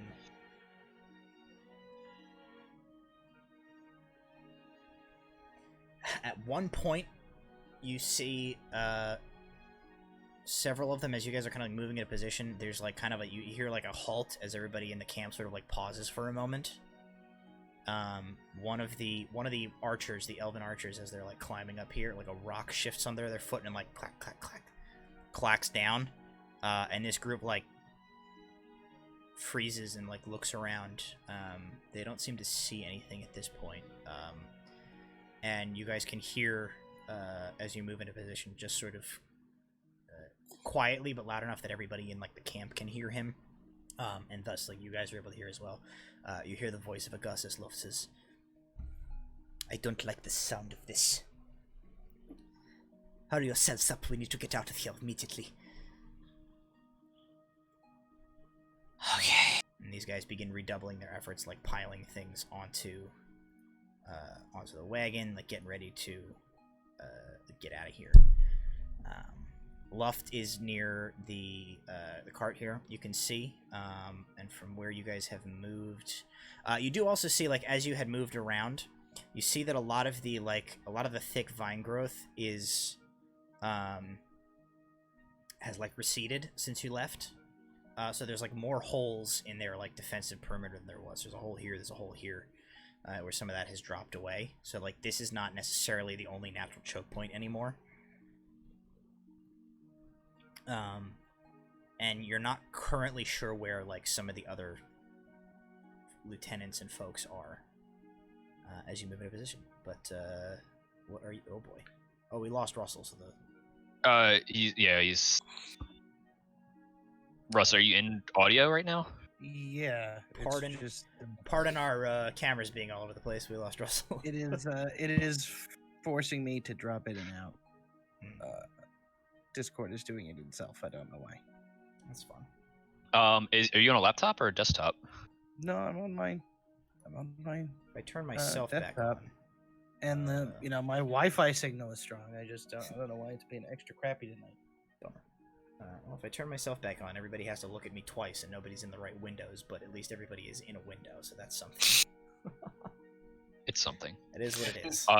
So I'm gonna whisper to Dimios, and I'll say, get ready to target the cart with a fireball if you can. Good old fireball. He nods. Okay. I'm targeting the gentleman, like the four sword guards with the shields. The one that's in the middle of the pack, more or less. I'm pretty much targeting him with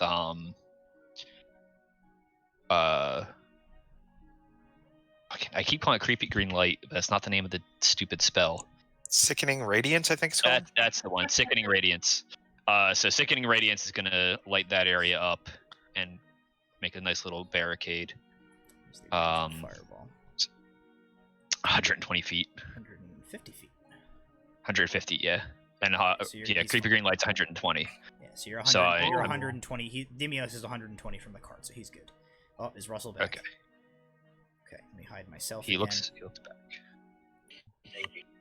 So, yeah, so I'm basically gonna prepare that, and then as soon as we hear the confirmation whistle of like the call and response for the whistles, that's what we're gonna unleash. I don't know if Brahm, if you want to do any AOE in that general vicinity. So basically, you're gonna get a surprise round. So at this point, why don't we roll initiative?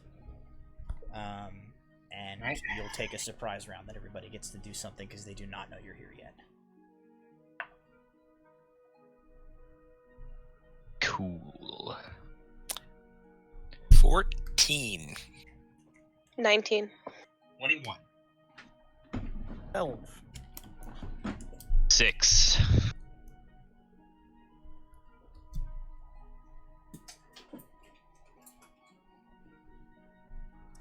Okay, so 2 pens didn't work during that, so I got nobody's initiative. Walter's a 6.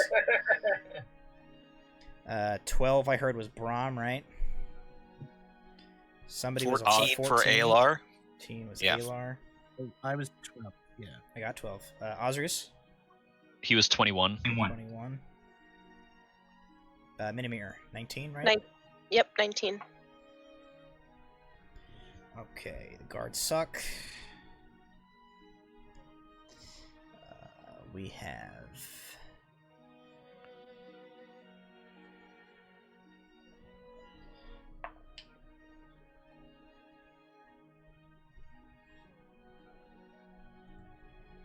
them.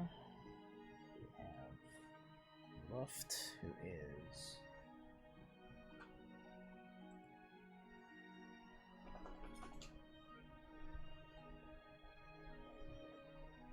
we have these guys who are...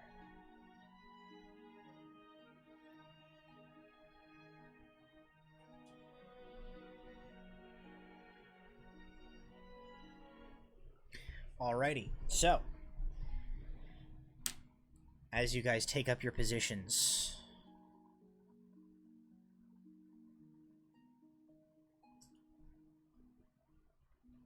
I make some preparations in our choice of music for the night. Is it Calliope music? Oh boy, I hope so. Why would you wish such evil upon us? Now I need it. Well, I need to be on the other end of the destroying things side of that music.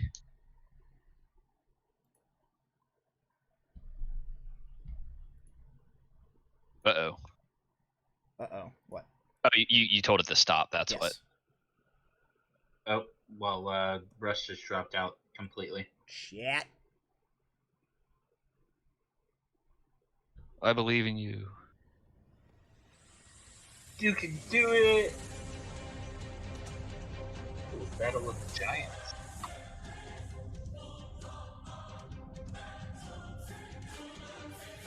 Ooh. I like it.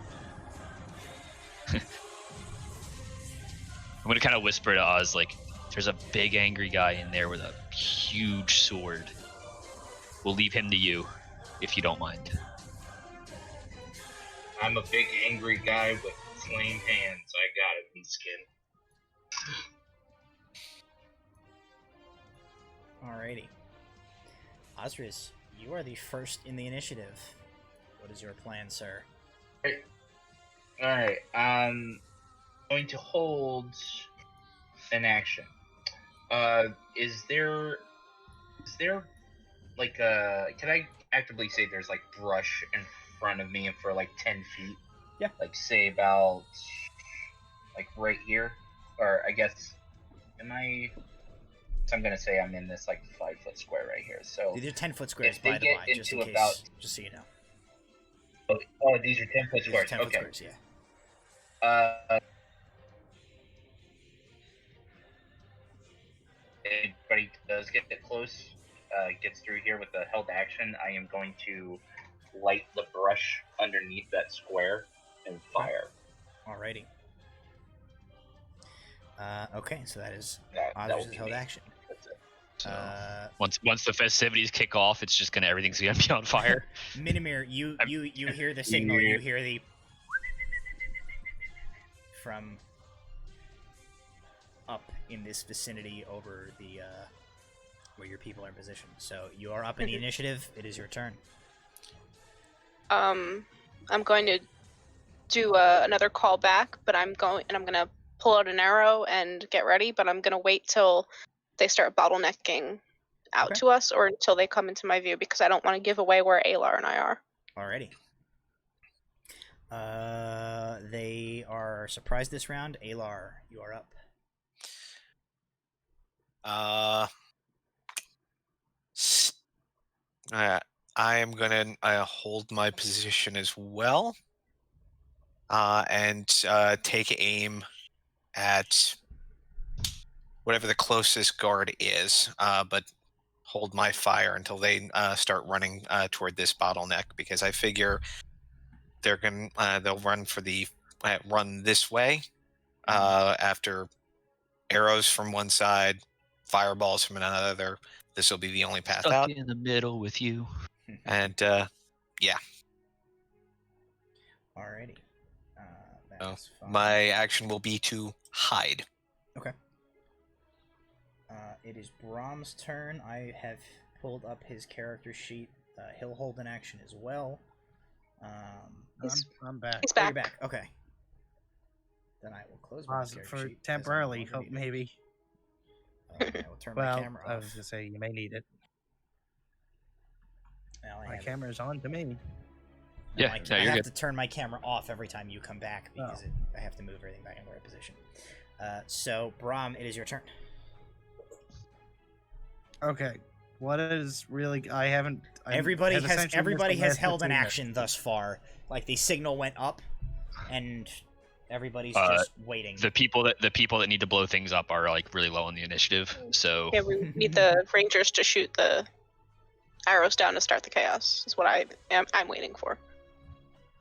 Cool. I will also hold an action then.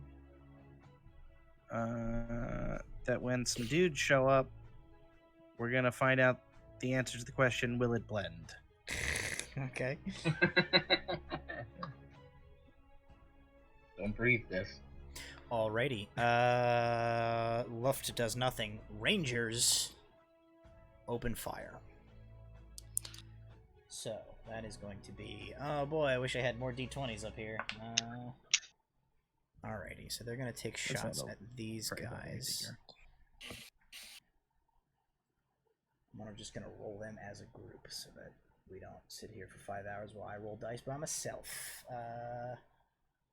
That is going to be a hit. And for the sake of argument, you want to just do flat damage for the Rangers? that's what I'm gonna do. Yeah. Speed. Speed round.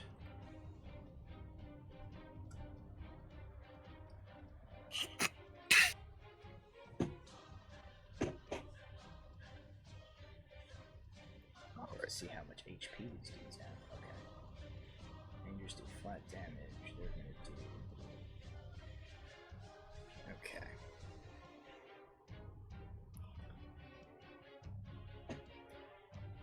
One. Two. Two guards are each peppered with a pair of arrows. They get hit with 2 apiece.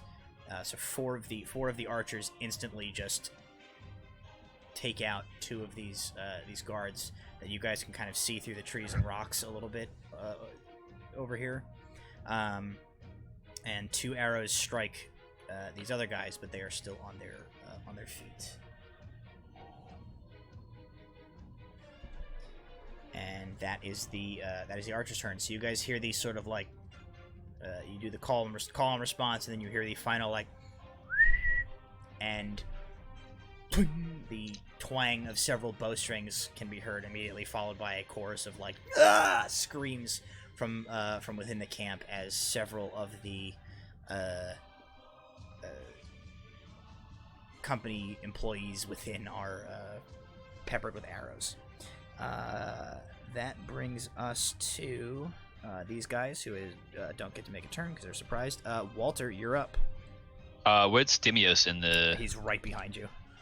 Jesus Christ. All right. Well, so I'm casting Sickening Radiance. They need to make a DC 14 con save. That's centered on that same guy. It's a. Hold on. Who gets hit? So where that red hand is? Yeah. Yep. That red hand? Yep. Yep. So that's where it's centered. Okay. It is a 30-foot radius, so 3 squares in each direction. So let's put him in this square just to make that even, right? So 1, 2, 3. So up to Luft. So basically, is this persistent? Yes. Okay, then I'll just put a box down. So It's a circle. it's a circle. Yeah. Oh. It's a 30-foot radius circle. So like, Yeah. basically it basically is like blocking that whole exit. All right. So Luft and gets hit. they are taking when a creature moves into the spell's area for the first time on a turn or starts its turn there, that creature must succeed a con saving throw. The light spreads around corners.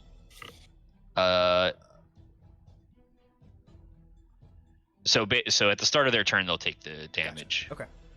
Okay. But so just let me know when Okay. it's at the start of their turn. Alrighty. Dimios steps out from behind the tree. He brings both his hands up, and the good hand begins like making the arcane gesture. The gloved hand is a little bit behind, but he still manages to like, and this roaring ball of fire appears in between both of his hands, and he basically makes this like chest pass motion, and the fireball streaks like a mortar out from him, smashing into the cart. So the fireball is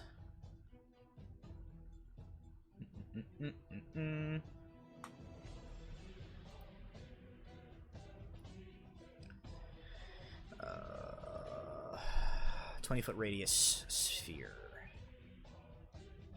So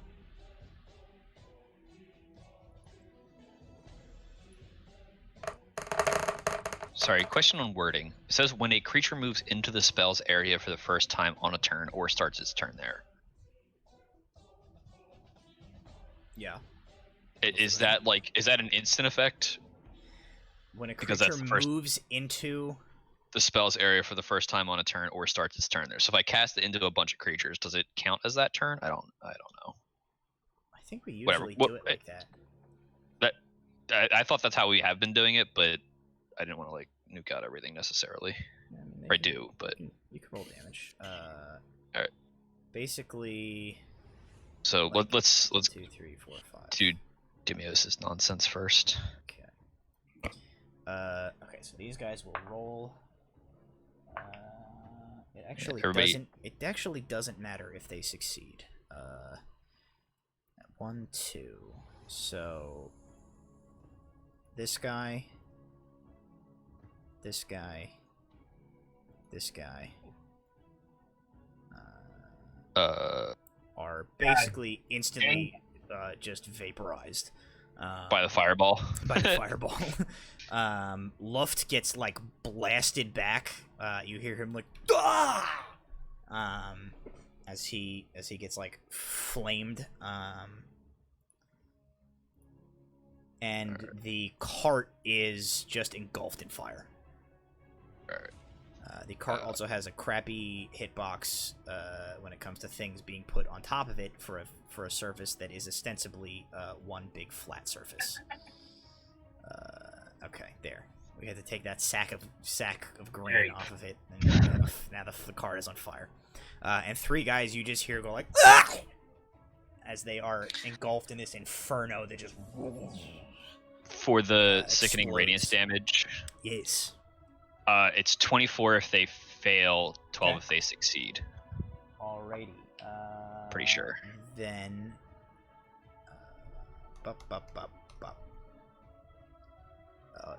Those 4 guys just instantly like you see like this wave of green like illuminates this area, and those 4 guys basically just like silently like clutch at their faces and their throats, and then just like wither and fall to the ground unmoving.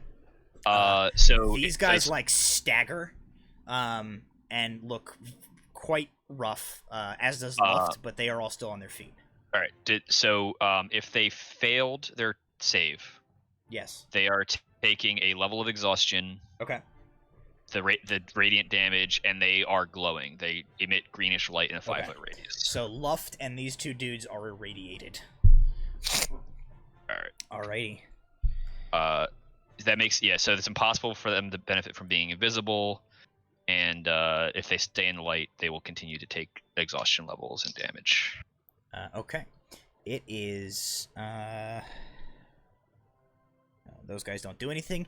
It is the druid's turn. So he.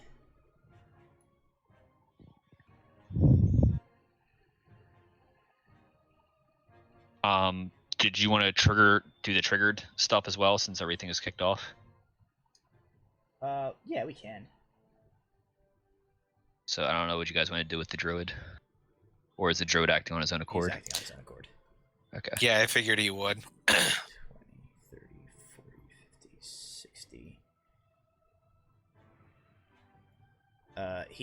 He sprints forward as battle opens up, and you see him. He sort of whips that staff around his head as he goes in, and you see from beneath his robes this bark growth just coats his. He's actually not as able to go as far because he's gonna do that bark. He's gonna do that spell. So he moves forward about 30 feet, and he's armoring himself in this bark wooden growth that grows up off of his skin as he begins to move forward. That's what he's going to do on his turn. And that was the end of the initiative here. So now everybody's held actions can go off if they'd like. I think Brahm and Osrius, your guys are not triggered by what happened. Yeah. Walter Dimios went, so it's just Minimir and Alar we have to resolve. All right. Let's see. And you guys don't see anybody Okay. at this point, so I don't know if there's anything you actually do. Because nobody's come out yet. Yeah. I think your things were waiting for them to come out. Yeah. Okay, then holding position. Okay.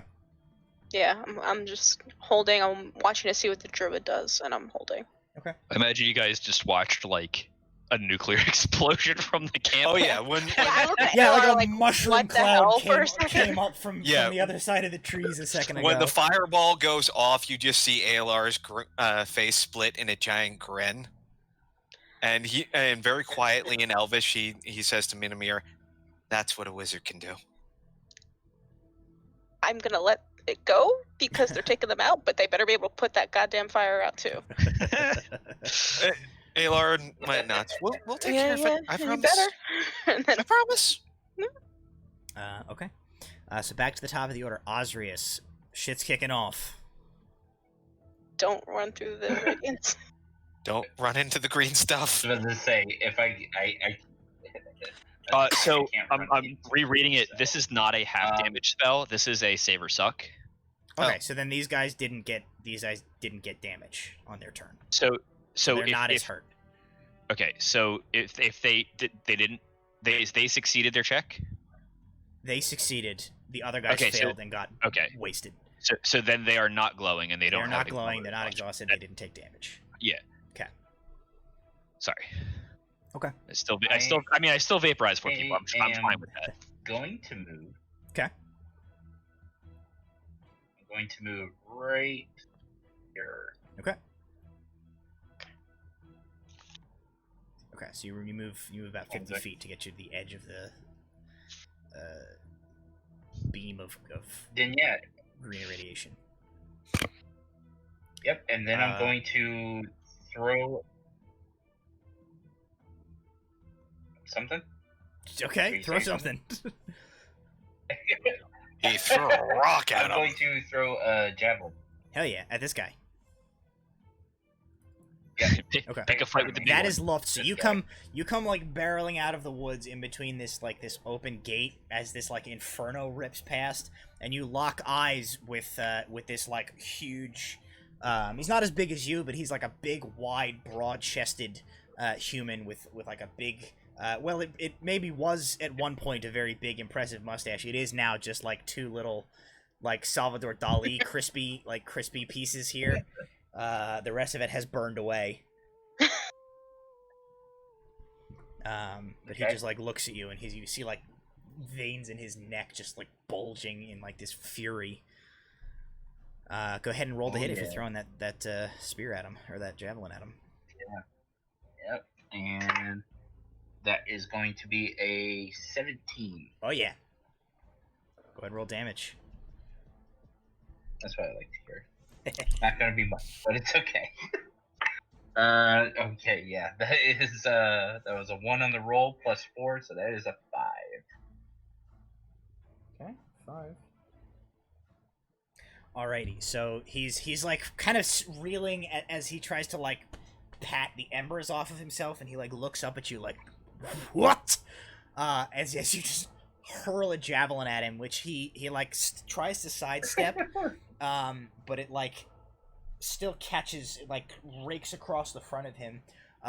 It does continue on past him and like buries itself in the ground, but as he turns back, you see like a shredded rip has been torn in his studded leather armor, and you can see like a bloody streak in his chest underneath where you like slashed him with the javelin as it went past.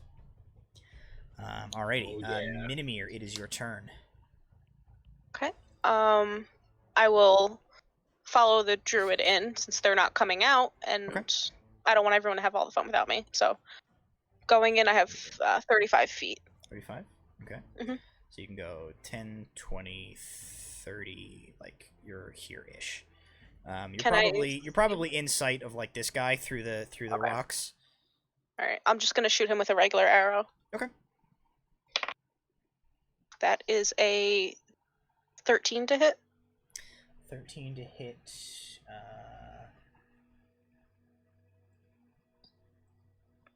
Yes, the 13 will hit that guy. Okay, and that is... that is 10 points of damage. Alrighty, so you basically... He's like sort of reeling forward, like scrabbling at his back. So he is wide open as you just plant an arrow square in the center of his chest. And he like... and topples sideways, and you see that he already had an arrow in his back from one of your compatriots, had shot him from up above and behind, and you basically just complete the double tap and finish him off as he falls dead to the ground. Perfect. Alrighty. Okay, now it is the two remaining of these guys. So you hear Luft has not like collected himself enough to start giving orders yet, but these two sort of pull it together. You see, Osrius, you can see there is like, you just sort of see this heavily armored woman, and this guy, this gentleman here covered head to toe, also in armor, and like head covered in like a bucket helm. Kind of quickly, whereas some of the other guys are like really sort of panicking, they sort of quickly seem to pull it together, as this guy falls over. 10, 20, 30, 40, 50, 60. This guy sprints this way, and 10, 20, 30, 40, 50, 60. This woman sprints this way, heading straight like towards the rocks, basically getting like under so that the archers on top can't get an angle at her down. She can't quite make it there yet, but that's like the direction she heads in. Alar, it is your turn. All right. From my position, can I see him as he runs into those trees? He has not come into your line of sight just yet. He's like just behind the rock still. Damn.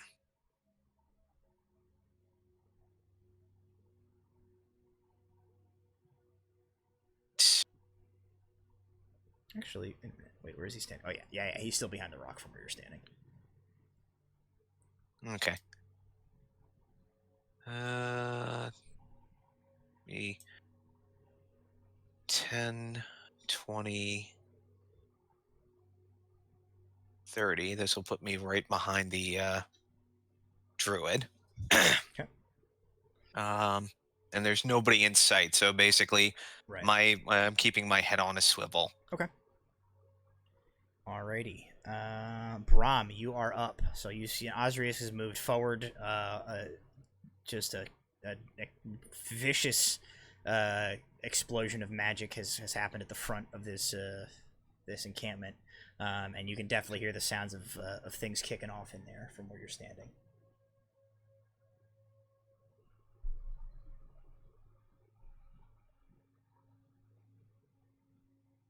You're muted. You're muted.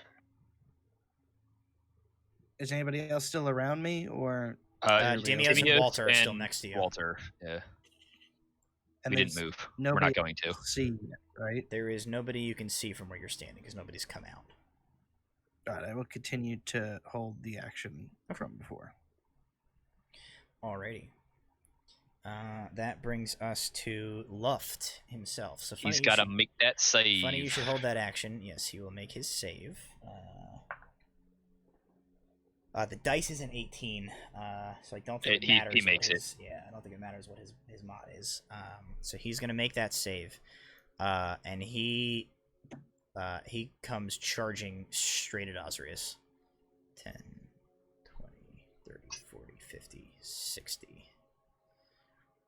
So Osrius, he pulls this like halberd out, this like glaive, and starts sprinting in your direction. His like eyes are like bulging out of his head. You can see he has some like freshly seems like he had some like freshly patched up wounds and injuries. A good number of those bandages are like burned away basically as he got fireballed a second ago.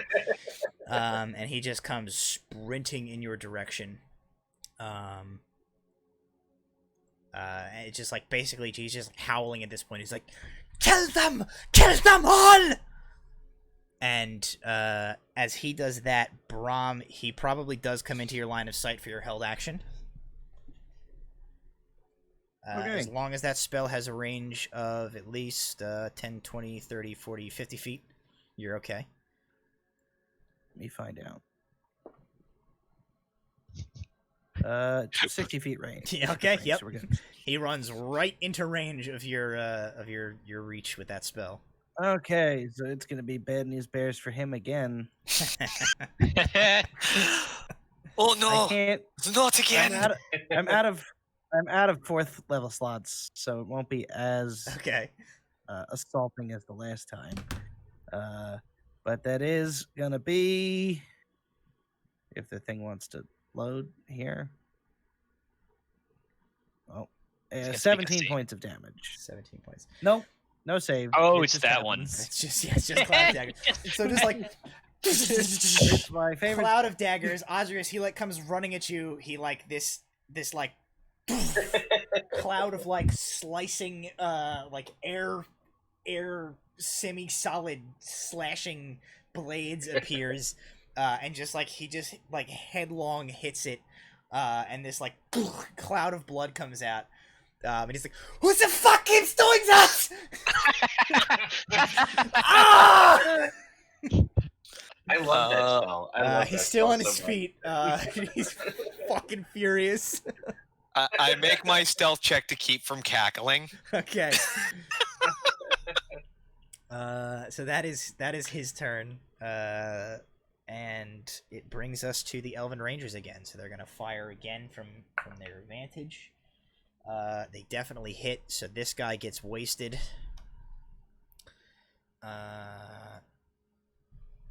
That guy gets wasted. Those two take a hit. They are actually not able to get her, though. So another couple of guys drop as just this hail of arrows comes from somewhere up in the darkness. And with that, actually, these two guys basically, like, turn and just begin to run.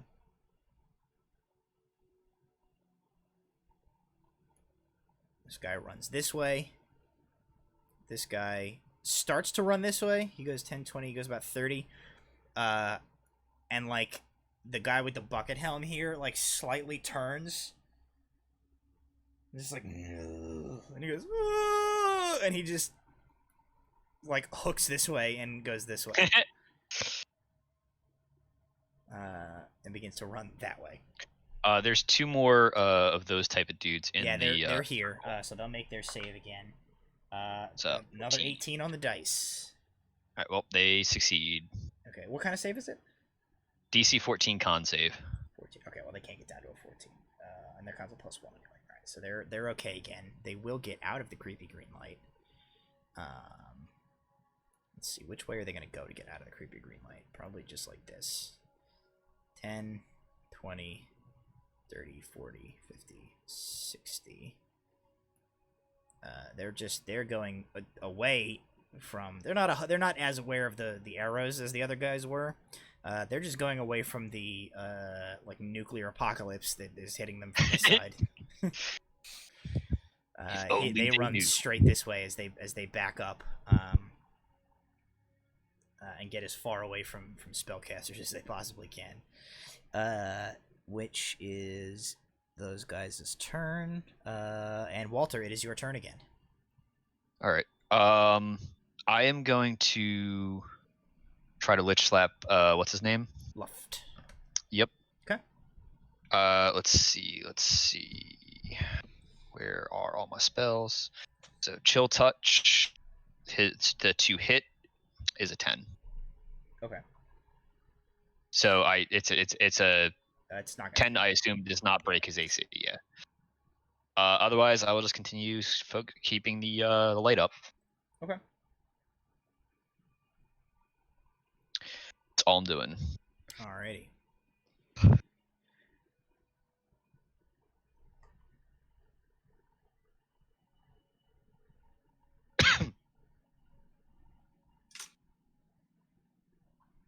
Alright. So that's Walter. Dimios. I guess I'm gonna lean over to Dimios and be like, "Is there any way you could make that guy stop moving?" Or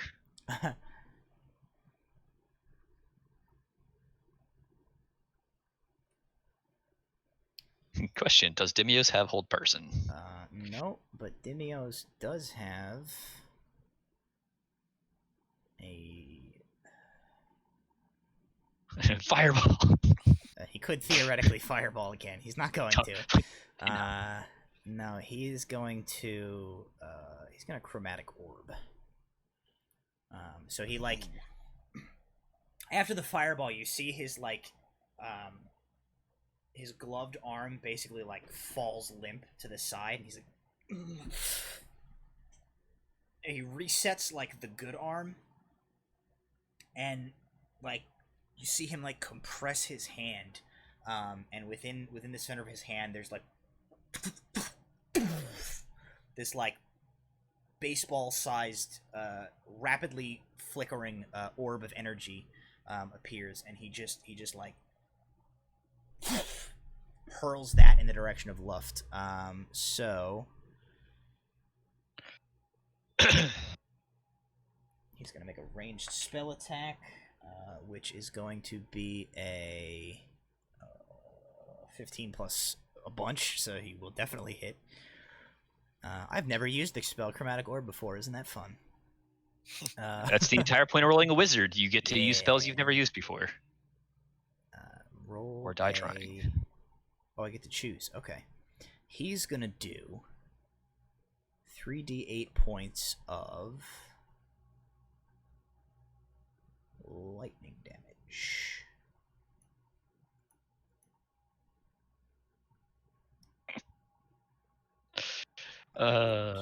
He's just gonna roll human dice because D&D Beyond's not cooperating.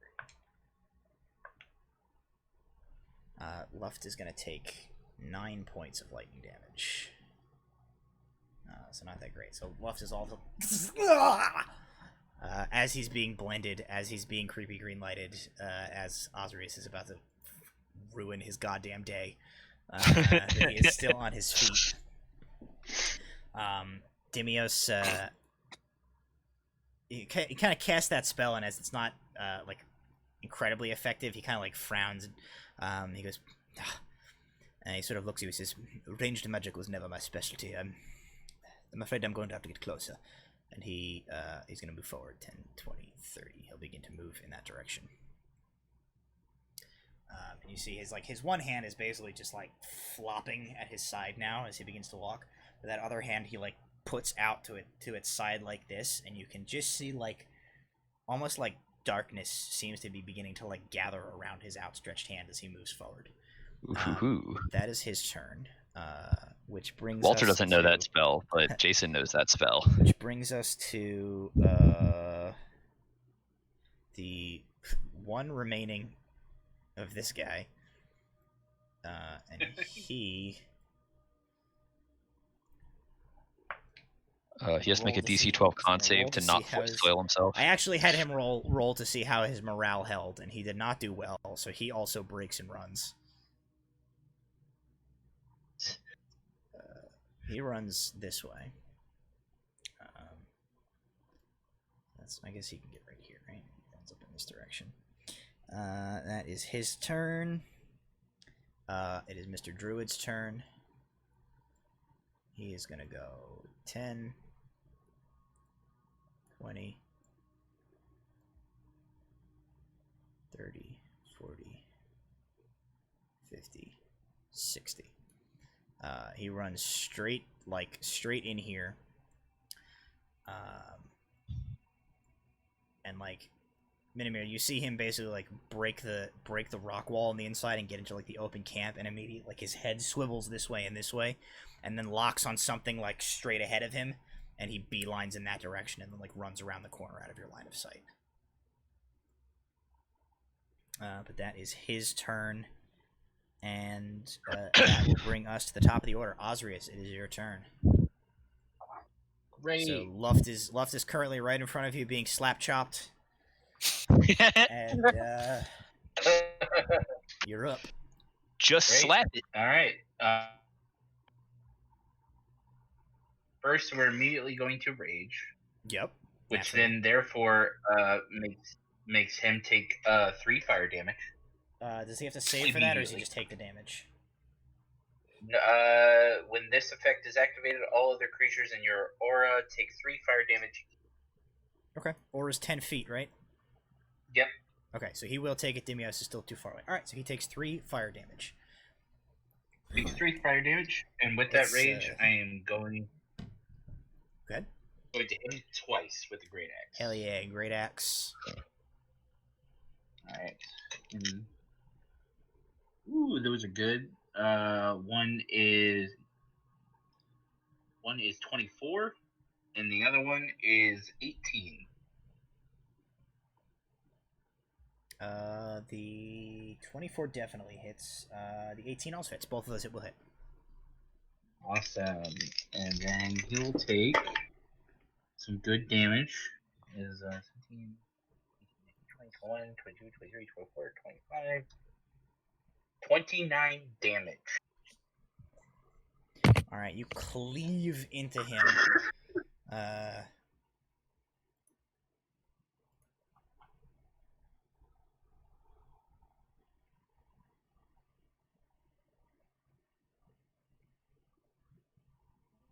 Alright. Groovebot, keep your secrets.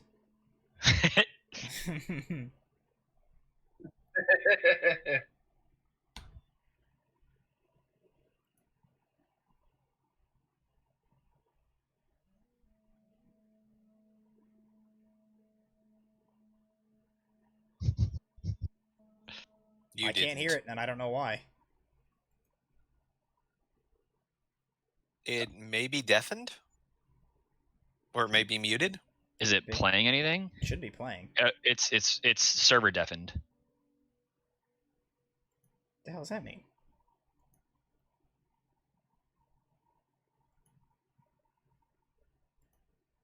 Please do not undeafen me. Alright. I don't know. I don't know what the problem is with GroovyBot. We're not going to worry about it for now. Because we're almost done. So, he takes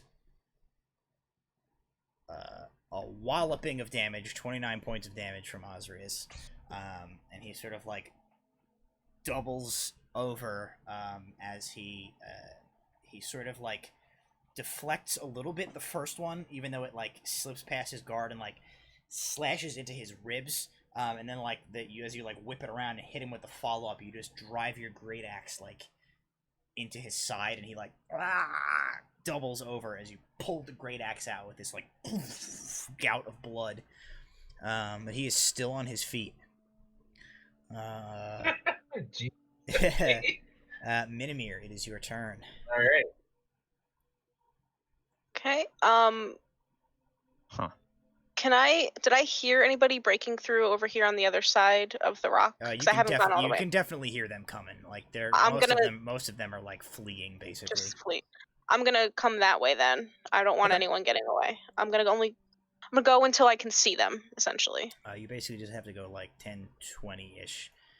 And Okay. like the first you probably have to go 30. Yeah, go 30. And you can see them. good old Bucket Helm coming. All right. As you go around the corner there. If I go my full 35, can I see the others behind him? Based on where they're standing, you can probably get if you go your full 35, you can probably just Yeah, Rickson.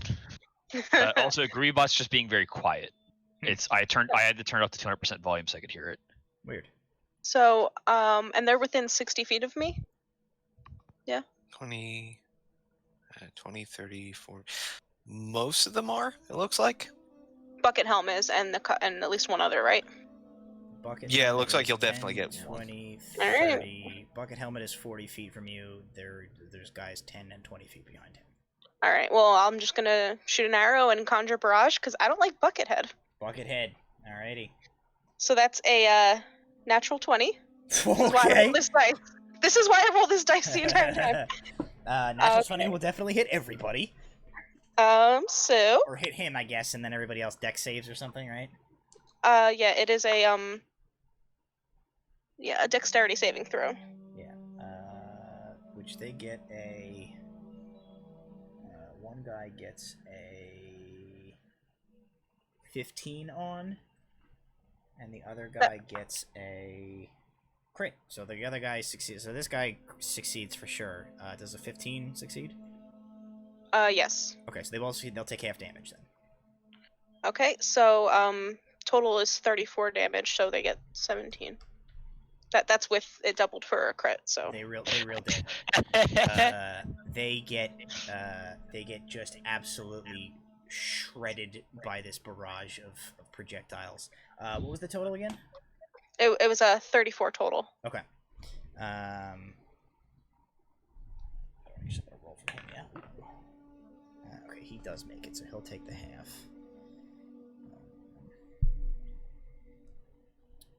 And then as he clearly sees me, since he's still standing, I'm just gonna kind of like stupidly wave at him, like remember me, and pull out another arrow and get ready. So there's like 8 arrow hafts of these like projectiles that your arrow had like broken into, just like coming out of his like front. And as you stand there, you just see the bucket helm just like turns like this, and you just hear like. And that's really the only reaction you get out of him. And it is his turn. Hey, that's fun. Fun. 10, 20. Yeah, he's gonna get me. 30. Okay. So ye old T9000 over here. The old T9000 is gonna come up and make 2 long sword attacks and a short sword attack. That is a 19 to hit. Yep. A 13 to hit, which I think misses. Nope. And the Yeah, that short does not. sword is a 20-something. Yeah. Okay, so he hit you once with a longsword, so you're going to take 7 points of slashing damage and then 6 points of piercing damage. So 13 total. So he basically just, like, T-1000's up to you, like... It's fine. Like, comes in the backswing, and you, like, juke it, and then he thrusts forward with the short sword and, like, catches you in the hip with it. That's fine. That is his turn. Meanwhile, this lady continues. 10, Magical girl giant sword. Yeah, magical girl giant sword. 30. And is going to take cover.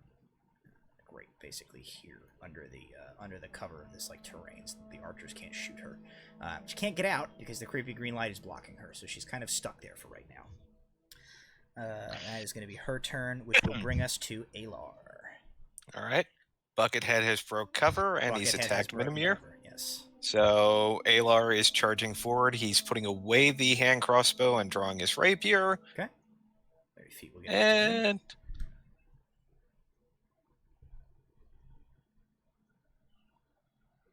does a 23 hit? Oh yeah. Okay. Sneak attack! And casting Booming Blade. Keep Yep. forgetting. Yeah. So let's do the spell, Booming Blade, which is. So that'll be 6 thunder. 5. So he will take 32 points total. 6 of it is thunder. The rest is piercing. Okay. As I charge up, and with my free hand, I knock on his helmet and go, "Hi, how you doing?" And so you like rapier into it, clang, clang, clang, and you just hear like from underneath the helmet. He's still on his feet. He does. You can't see his face, but like based on his body language, he's like doesn't seem to be in good shape. I'll take it. Okay. That is Alar's turn. Brahm, you are up. Did Do it, Brom. what's his face Luft already is have his still in the turn? cloud of daggers. But did he have his turn yet? No, he's after you. Okay, because it happens on when His he turn. starts his turn. Okay. Yeah. Yeah. Also, I He's assume next. is he just outside the light or Yeah, still in I it? think based on this, he's still in the light. Oh boy. Better make them saves. Yeah. Alright, I'm gonna hold an action because I want to keep the concentration going on that. Okay. My held action will be that if he breaks out of the or moves out of the cloud of daggers,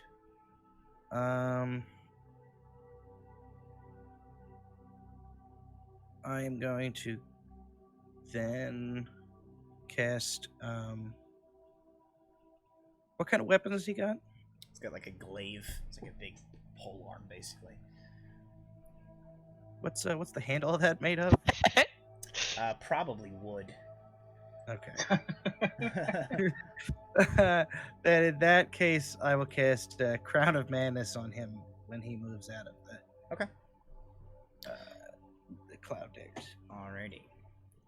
It is his turn, so go ahead and roll some Okay. damage, as he did not. He didn't get out of the. Didn't bother to get out of the daggers. He's just trying to kill Osrius at this point. Oh, Let me get a DC 14 con Oh save. yeah, let's make that con save. Uh-oh, Biscottios. What's his con save? Oh no, he's okay. He rolled a 10, but his con is really high, so he does make the save. that'd be Two hits. 21 points. 20 points of blender damage. Okay, 21 points of blender damage. Yep. Okay, so he gets. I love that spell so much.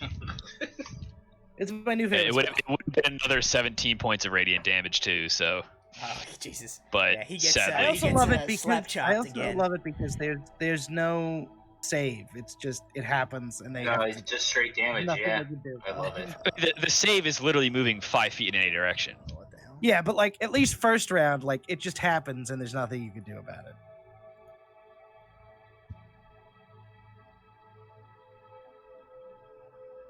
Discord didn't have anybody's.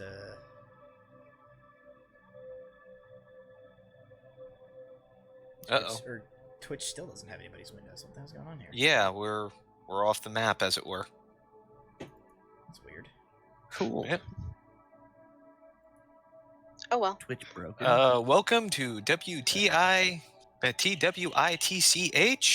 with our radio D&D program. DX stat. I don't know what the hell happened there. It's back. Alrighty. Brahmin he's- Osrius in the morning. He gets Morning. blendered again. He does go. He steps out of it this time. And out of the light, as he's not super interested in getting absolutely murked. And he is going to make 3 attacks against Osrius. Alright. Osrius, that is an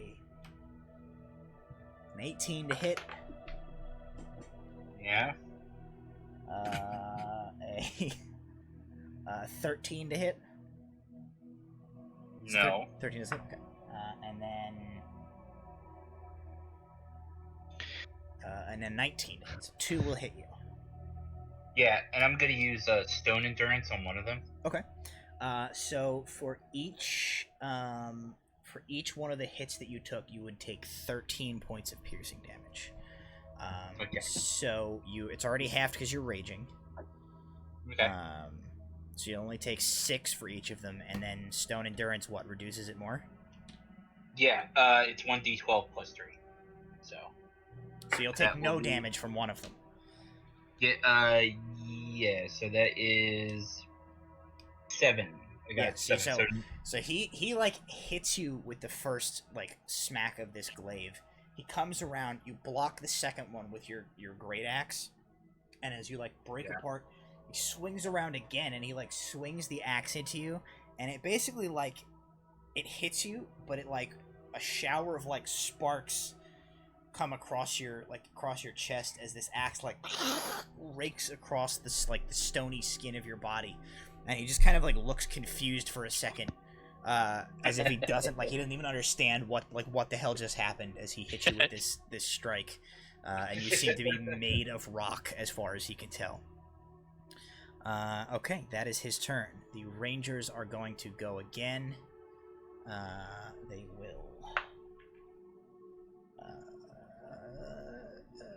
Miss. There's him and one guy by the rocks. It looks like, right? They can't get at her because she's like underneath them. No, the other guy from the rocks. The other guy from the To rocks. the left/right of the druid. The left/right of the druid. Boy, these are super helpful. Oh, this guy here. Yeah, they can shoot him. They miss though. They don't get anybody this round. They've done enough. The range is long, and they've already killed a bunch. The chaos is the point. Anybody left of this group? Yeah, that's these guys. Okay, so 10, 20, 30, 40, 50, 60. 10, 20, 30, 40, 50, 60.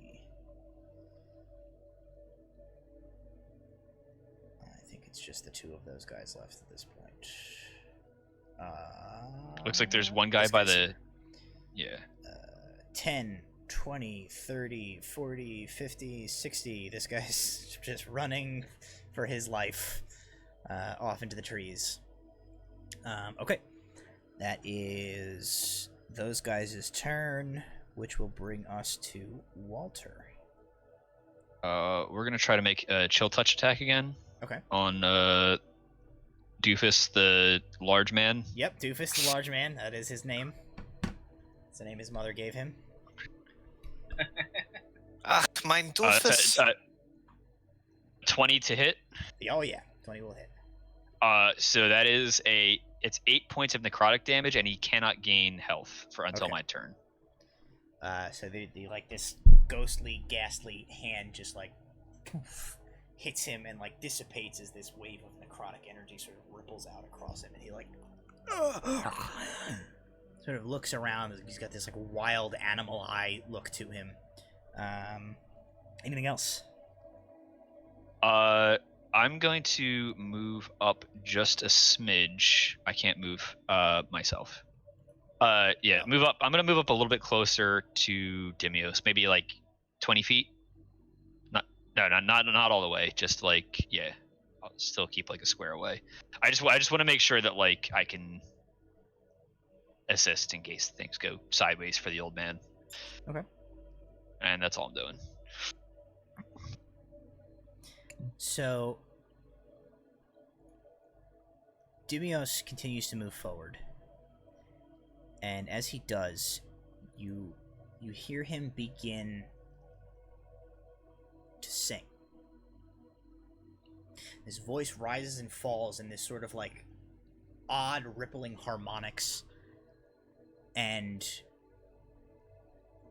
in his hand slams shut, and those threads of shadow that had been like collecting weave together and solidify into this sword made of like semi-translucent gloom. As he is like weaving this melody with his voice and creating this sword out of thin air, he basically just runs up and is going to like make this like whirling attack against Luft, which for sure is going to hit. Just check the features of Blade Song here.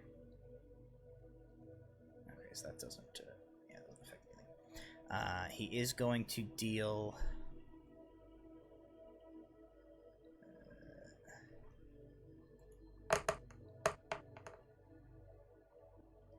He deals 10 points of psychic damage to Luft with that sword. And Luft sort of like staggers back, almost dazed from this attack, but is still like. Osrius, as you look at this guy take this hit from Dimios, this like sort of crotchety old wizard runs up with this like edgelord shadow blade and stabs this guy with it. You don't know how he's still on his feet at this point. But he still clings on to life, and that will be these guys' turn. And I don't think any of them are still alive. No, they got mowed down by Minimir, so they're out of the initiative. Okay, Druid.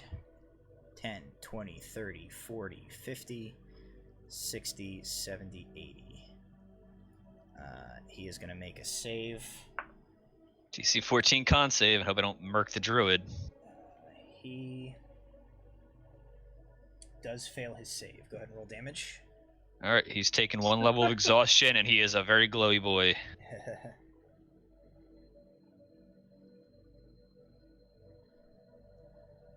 Oh no. That is 31 points of radiant damage. Okay. God! Jeez. That's not the right spell. Let me just check this real quick. Please don't tell me he's down. He didn't see the woman. He was too focused on Luft. He didn't give a shit. He basically from where he is, he just starts like sprinting. Poking it. He Okay. throws that staff down, and you see like his hands begin to like elongate into these claws almost. And as he like runs across this, he basically he's just like Left!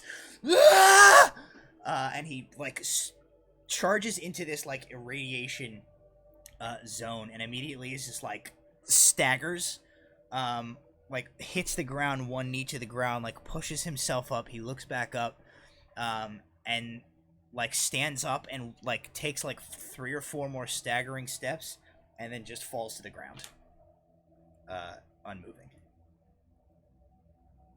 God. Alter. First of all, that was so they had a choke point. I'm gonna like look over at I'm just gonna like watch this druid, like it's like is he and he like sprints in and passes out. It's like they're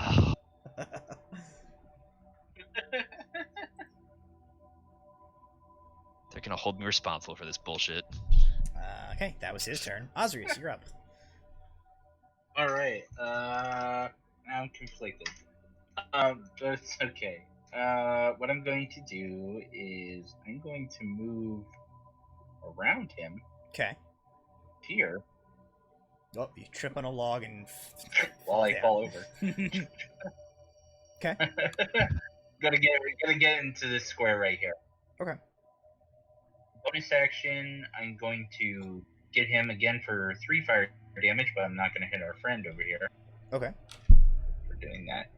And I'm going to hit him twice again. Alrighty, roll to hit. Great axe, while still raging. Axe him in the back, axe him in the front, Come on. axe him any questions. Okay, well, one of those was a natural one.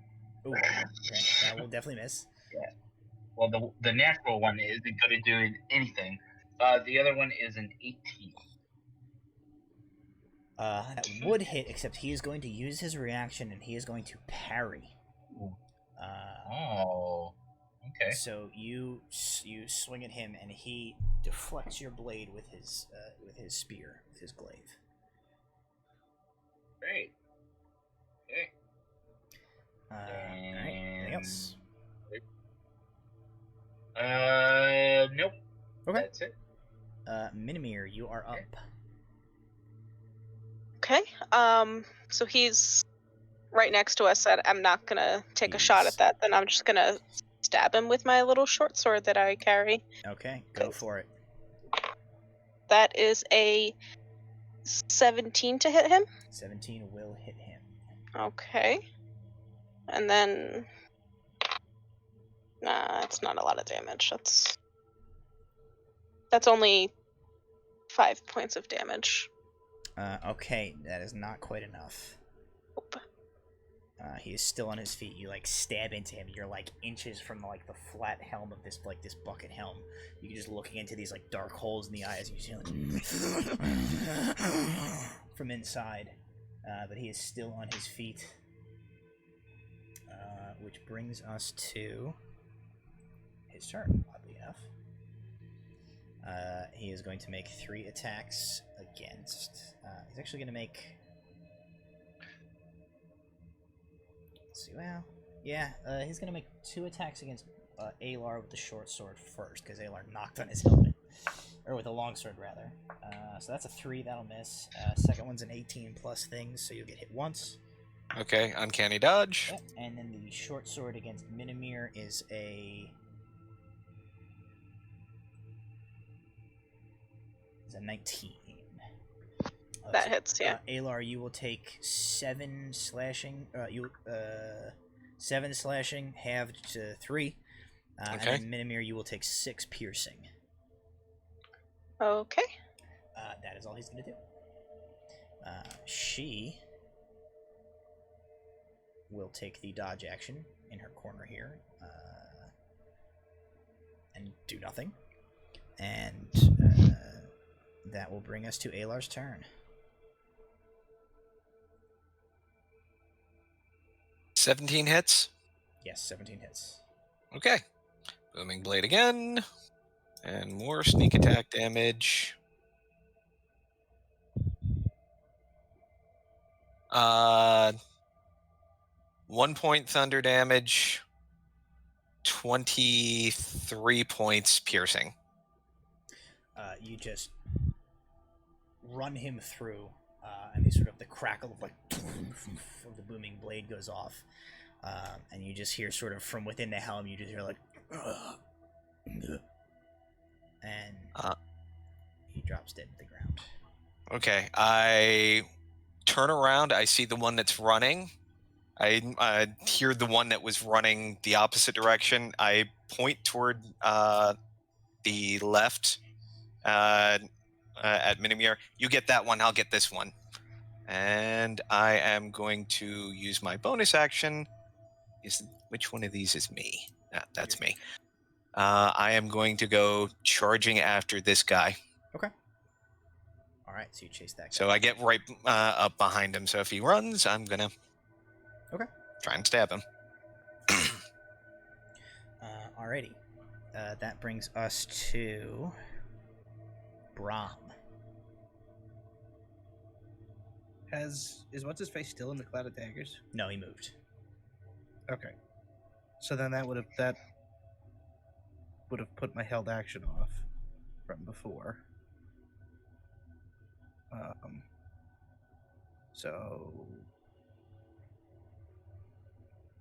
He needs to. Whoops, that's the wrong spell.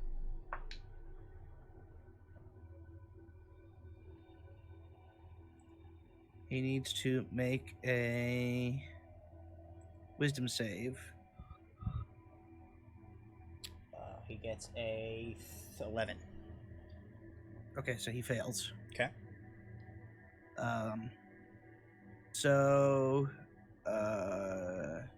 Twisted crown of jagged iron appears on his head, and madness glows its eyes. Hmm. He must use his action before moving on each of his turns to make a melee attack against a creature other than itself that I mentally choose. Okay. And if I don't do that, then he acts normally.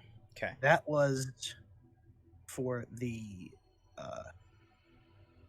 That was my held action. Sure. So.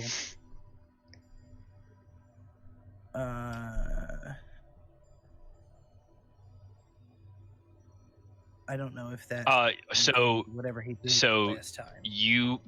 for Crown of Madness, if that is on your held action, you have to use your action to maintain Crown of Madness. Yes, but I'm saying I don't know that because it was a held action. I don't know if that negates anything he did on his turn. Because he has to do what I say if I wanted him to. Based on the way Crown of Madness works, you would have either had to tell him to attack Osrius, attack Dimios, or neither. In which case he would have done what he wanted. So there was really no version of that where he wasn't hitting Osrius, I don't think. Unless for some reason you were going to command him to attack Dimios. No. Please don't. So it probably would not have affected anything. Good night, Pajama Man.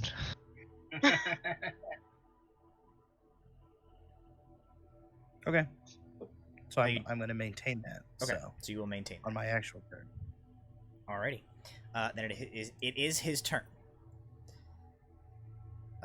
So what are you doing with your Crown of Madness? Nothing, because I don't want him to. You giving him There's no, nobody. You're giving him no There's commands. none of his enemies, right? There's none of his allies near him, right? Nope.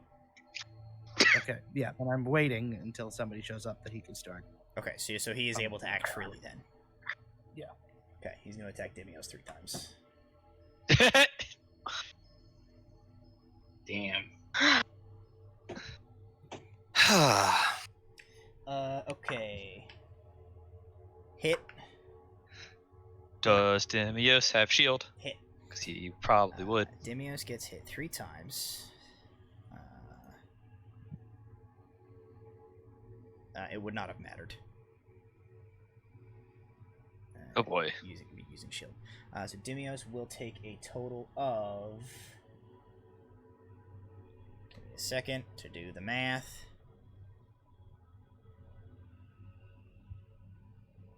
Dimios will take a total of 39 points of damage. Damn. And he like staggers back. And you do see like Osrius, you see like the front of his robes gets like hacked and pierced by this glaive as he's hit. He managed to like slightly deflect. Oh wait a minute, hang on, baby, he's blade singing. Yes. He's got a +4 to his AC that I didn't account for in any of that. He only gets hit twice. So he takes 26 points of damage.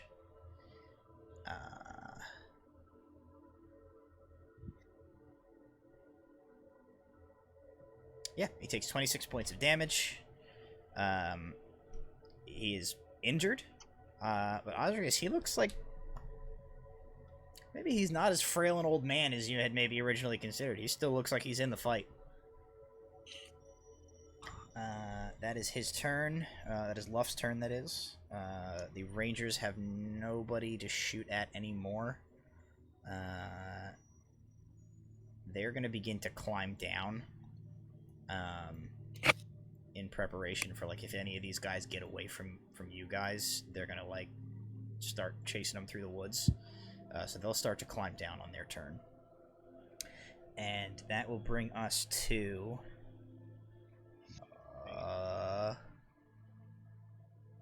these guys. Alright, so this guy is going to keep running. So 10, 20... Alright, so this guy here, down in this corner, we're into chase mechanics with him. He's escaped the battlefield at this point. This guy, let's see, what does he decide he wants to do? This guy is going to try and run. So he will take the dodge action. Or he will disengage, rather. Okay. But he can only move 30 feet. Let's see if he begins to run. Or continues to run, rather. This guy's off into the woods. That brings us to Walter.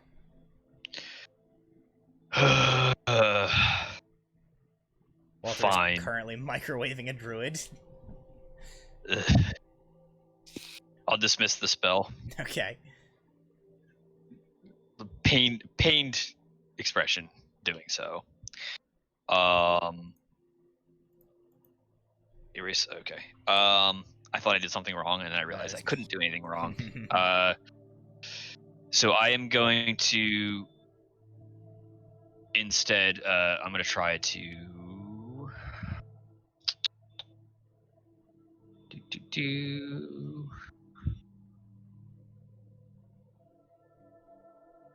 That's all I have. Okay. We're gonna Eldritch Blast, but no move twice. The Luft. Roll to hit Because I'm gonna twice. crit fish. So it's a 19 to hit. 19 hits. And a 20 to hit. Both of those will hit.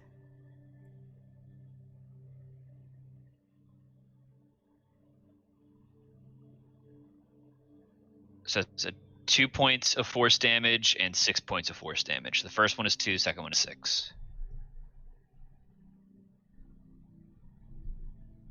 Luft drops to the ground. His head snaps back. Okay, so the second one is definitely pushing him. Then if he's getting killed by that, the second one is absolutely launching his corpse. Luft ragdolls over into the bushes over there as he is killed, and he drops dead to the ground. He's dead. Then I'm going to move forward. Okay. 30 feet. Towards the druid. Okay. As best as I can. Is he within 60 feet of me? Yeah. This guy. This guy. I'm gonna bonus action healing word. Okay. 1d4 plus 3, so 4 points of healing if he can get back on his feet. He does get back on his feet. Don't run into the traps. It That's the end doesn't of my seem turn. to pay you any mind. He his eyes flicker up and he gets back up and he's like immediately looking around for where Luft is. All right, that was Walter. Dimios. Dimios just releases the darkness sword disappears. He kind of surveys the area. He sort of puts his hand to the injury on his side and he nods and he's just gonna kind of take a step back. He'll hold an action if anybody else comes charging out of a gate or whatever. He'll do something, but he's pretty much seeing that we're in mop-up mode here. The druid, 10, 20, he runs out, sees that Luft is dead, just stops. That's him. Osrius, anything? No, I'm just gonna hold my action pretty much. If anybody comes by, I'll swing at them. Okay. So basically what we're gonna do here, because we are a little bit over time, so I wanna wrap it up. At this point, this guy. We'll resolve this off camera between next time with just some rolls, because it's basically gonna be chase mechanics to see if anybody catches this guy in this encounter or whether or not the elves are gonna have to hunt him down later. We'll deal with this guy. This guy's probably not getting away from Alar. So realistically, the situation that you guys are going to find yourselves in when we return next time is that you have a prisoner. You have this lady is here. Everybody else is very dead. She is not going to continue to fight. She basically will surrender, and we will return next time with what happens with that. So thank you for joining us tonight for Delve Requisite, and I hope that you join us next week for Delve Requisite, as something very, very special is on the agenda for next week. We got a whole new thing that we're going to be doing with Delve Requisite going forward. I'm very excited for it. I hope that you are as well, and I hope that you join us next week to give that a look-see. It should be a ton of fun. So, thank you for joining us. Thank you to our sponsors, Little Dragon Corp and Cardboard Castle. Be sure to subscribe here on Proficiency Bonus. You can look for us at YouTube. We are Unstoppable Pigeon on YouTube. You can find all of our back episodes and all of our other stuff there. Do the YouTube things. Subscribe. Smash that like button. And thank you to the 5 new subscribers And for thank possible you- indigestion That's and whatever else is going to Thank happen. you for poisoning Jason. Because if we can't poison Jason with suspicious popsicles, really, what are we doing here? What's the point of any of this? So, thank you for joining us. We will see you next time. Bye.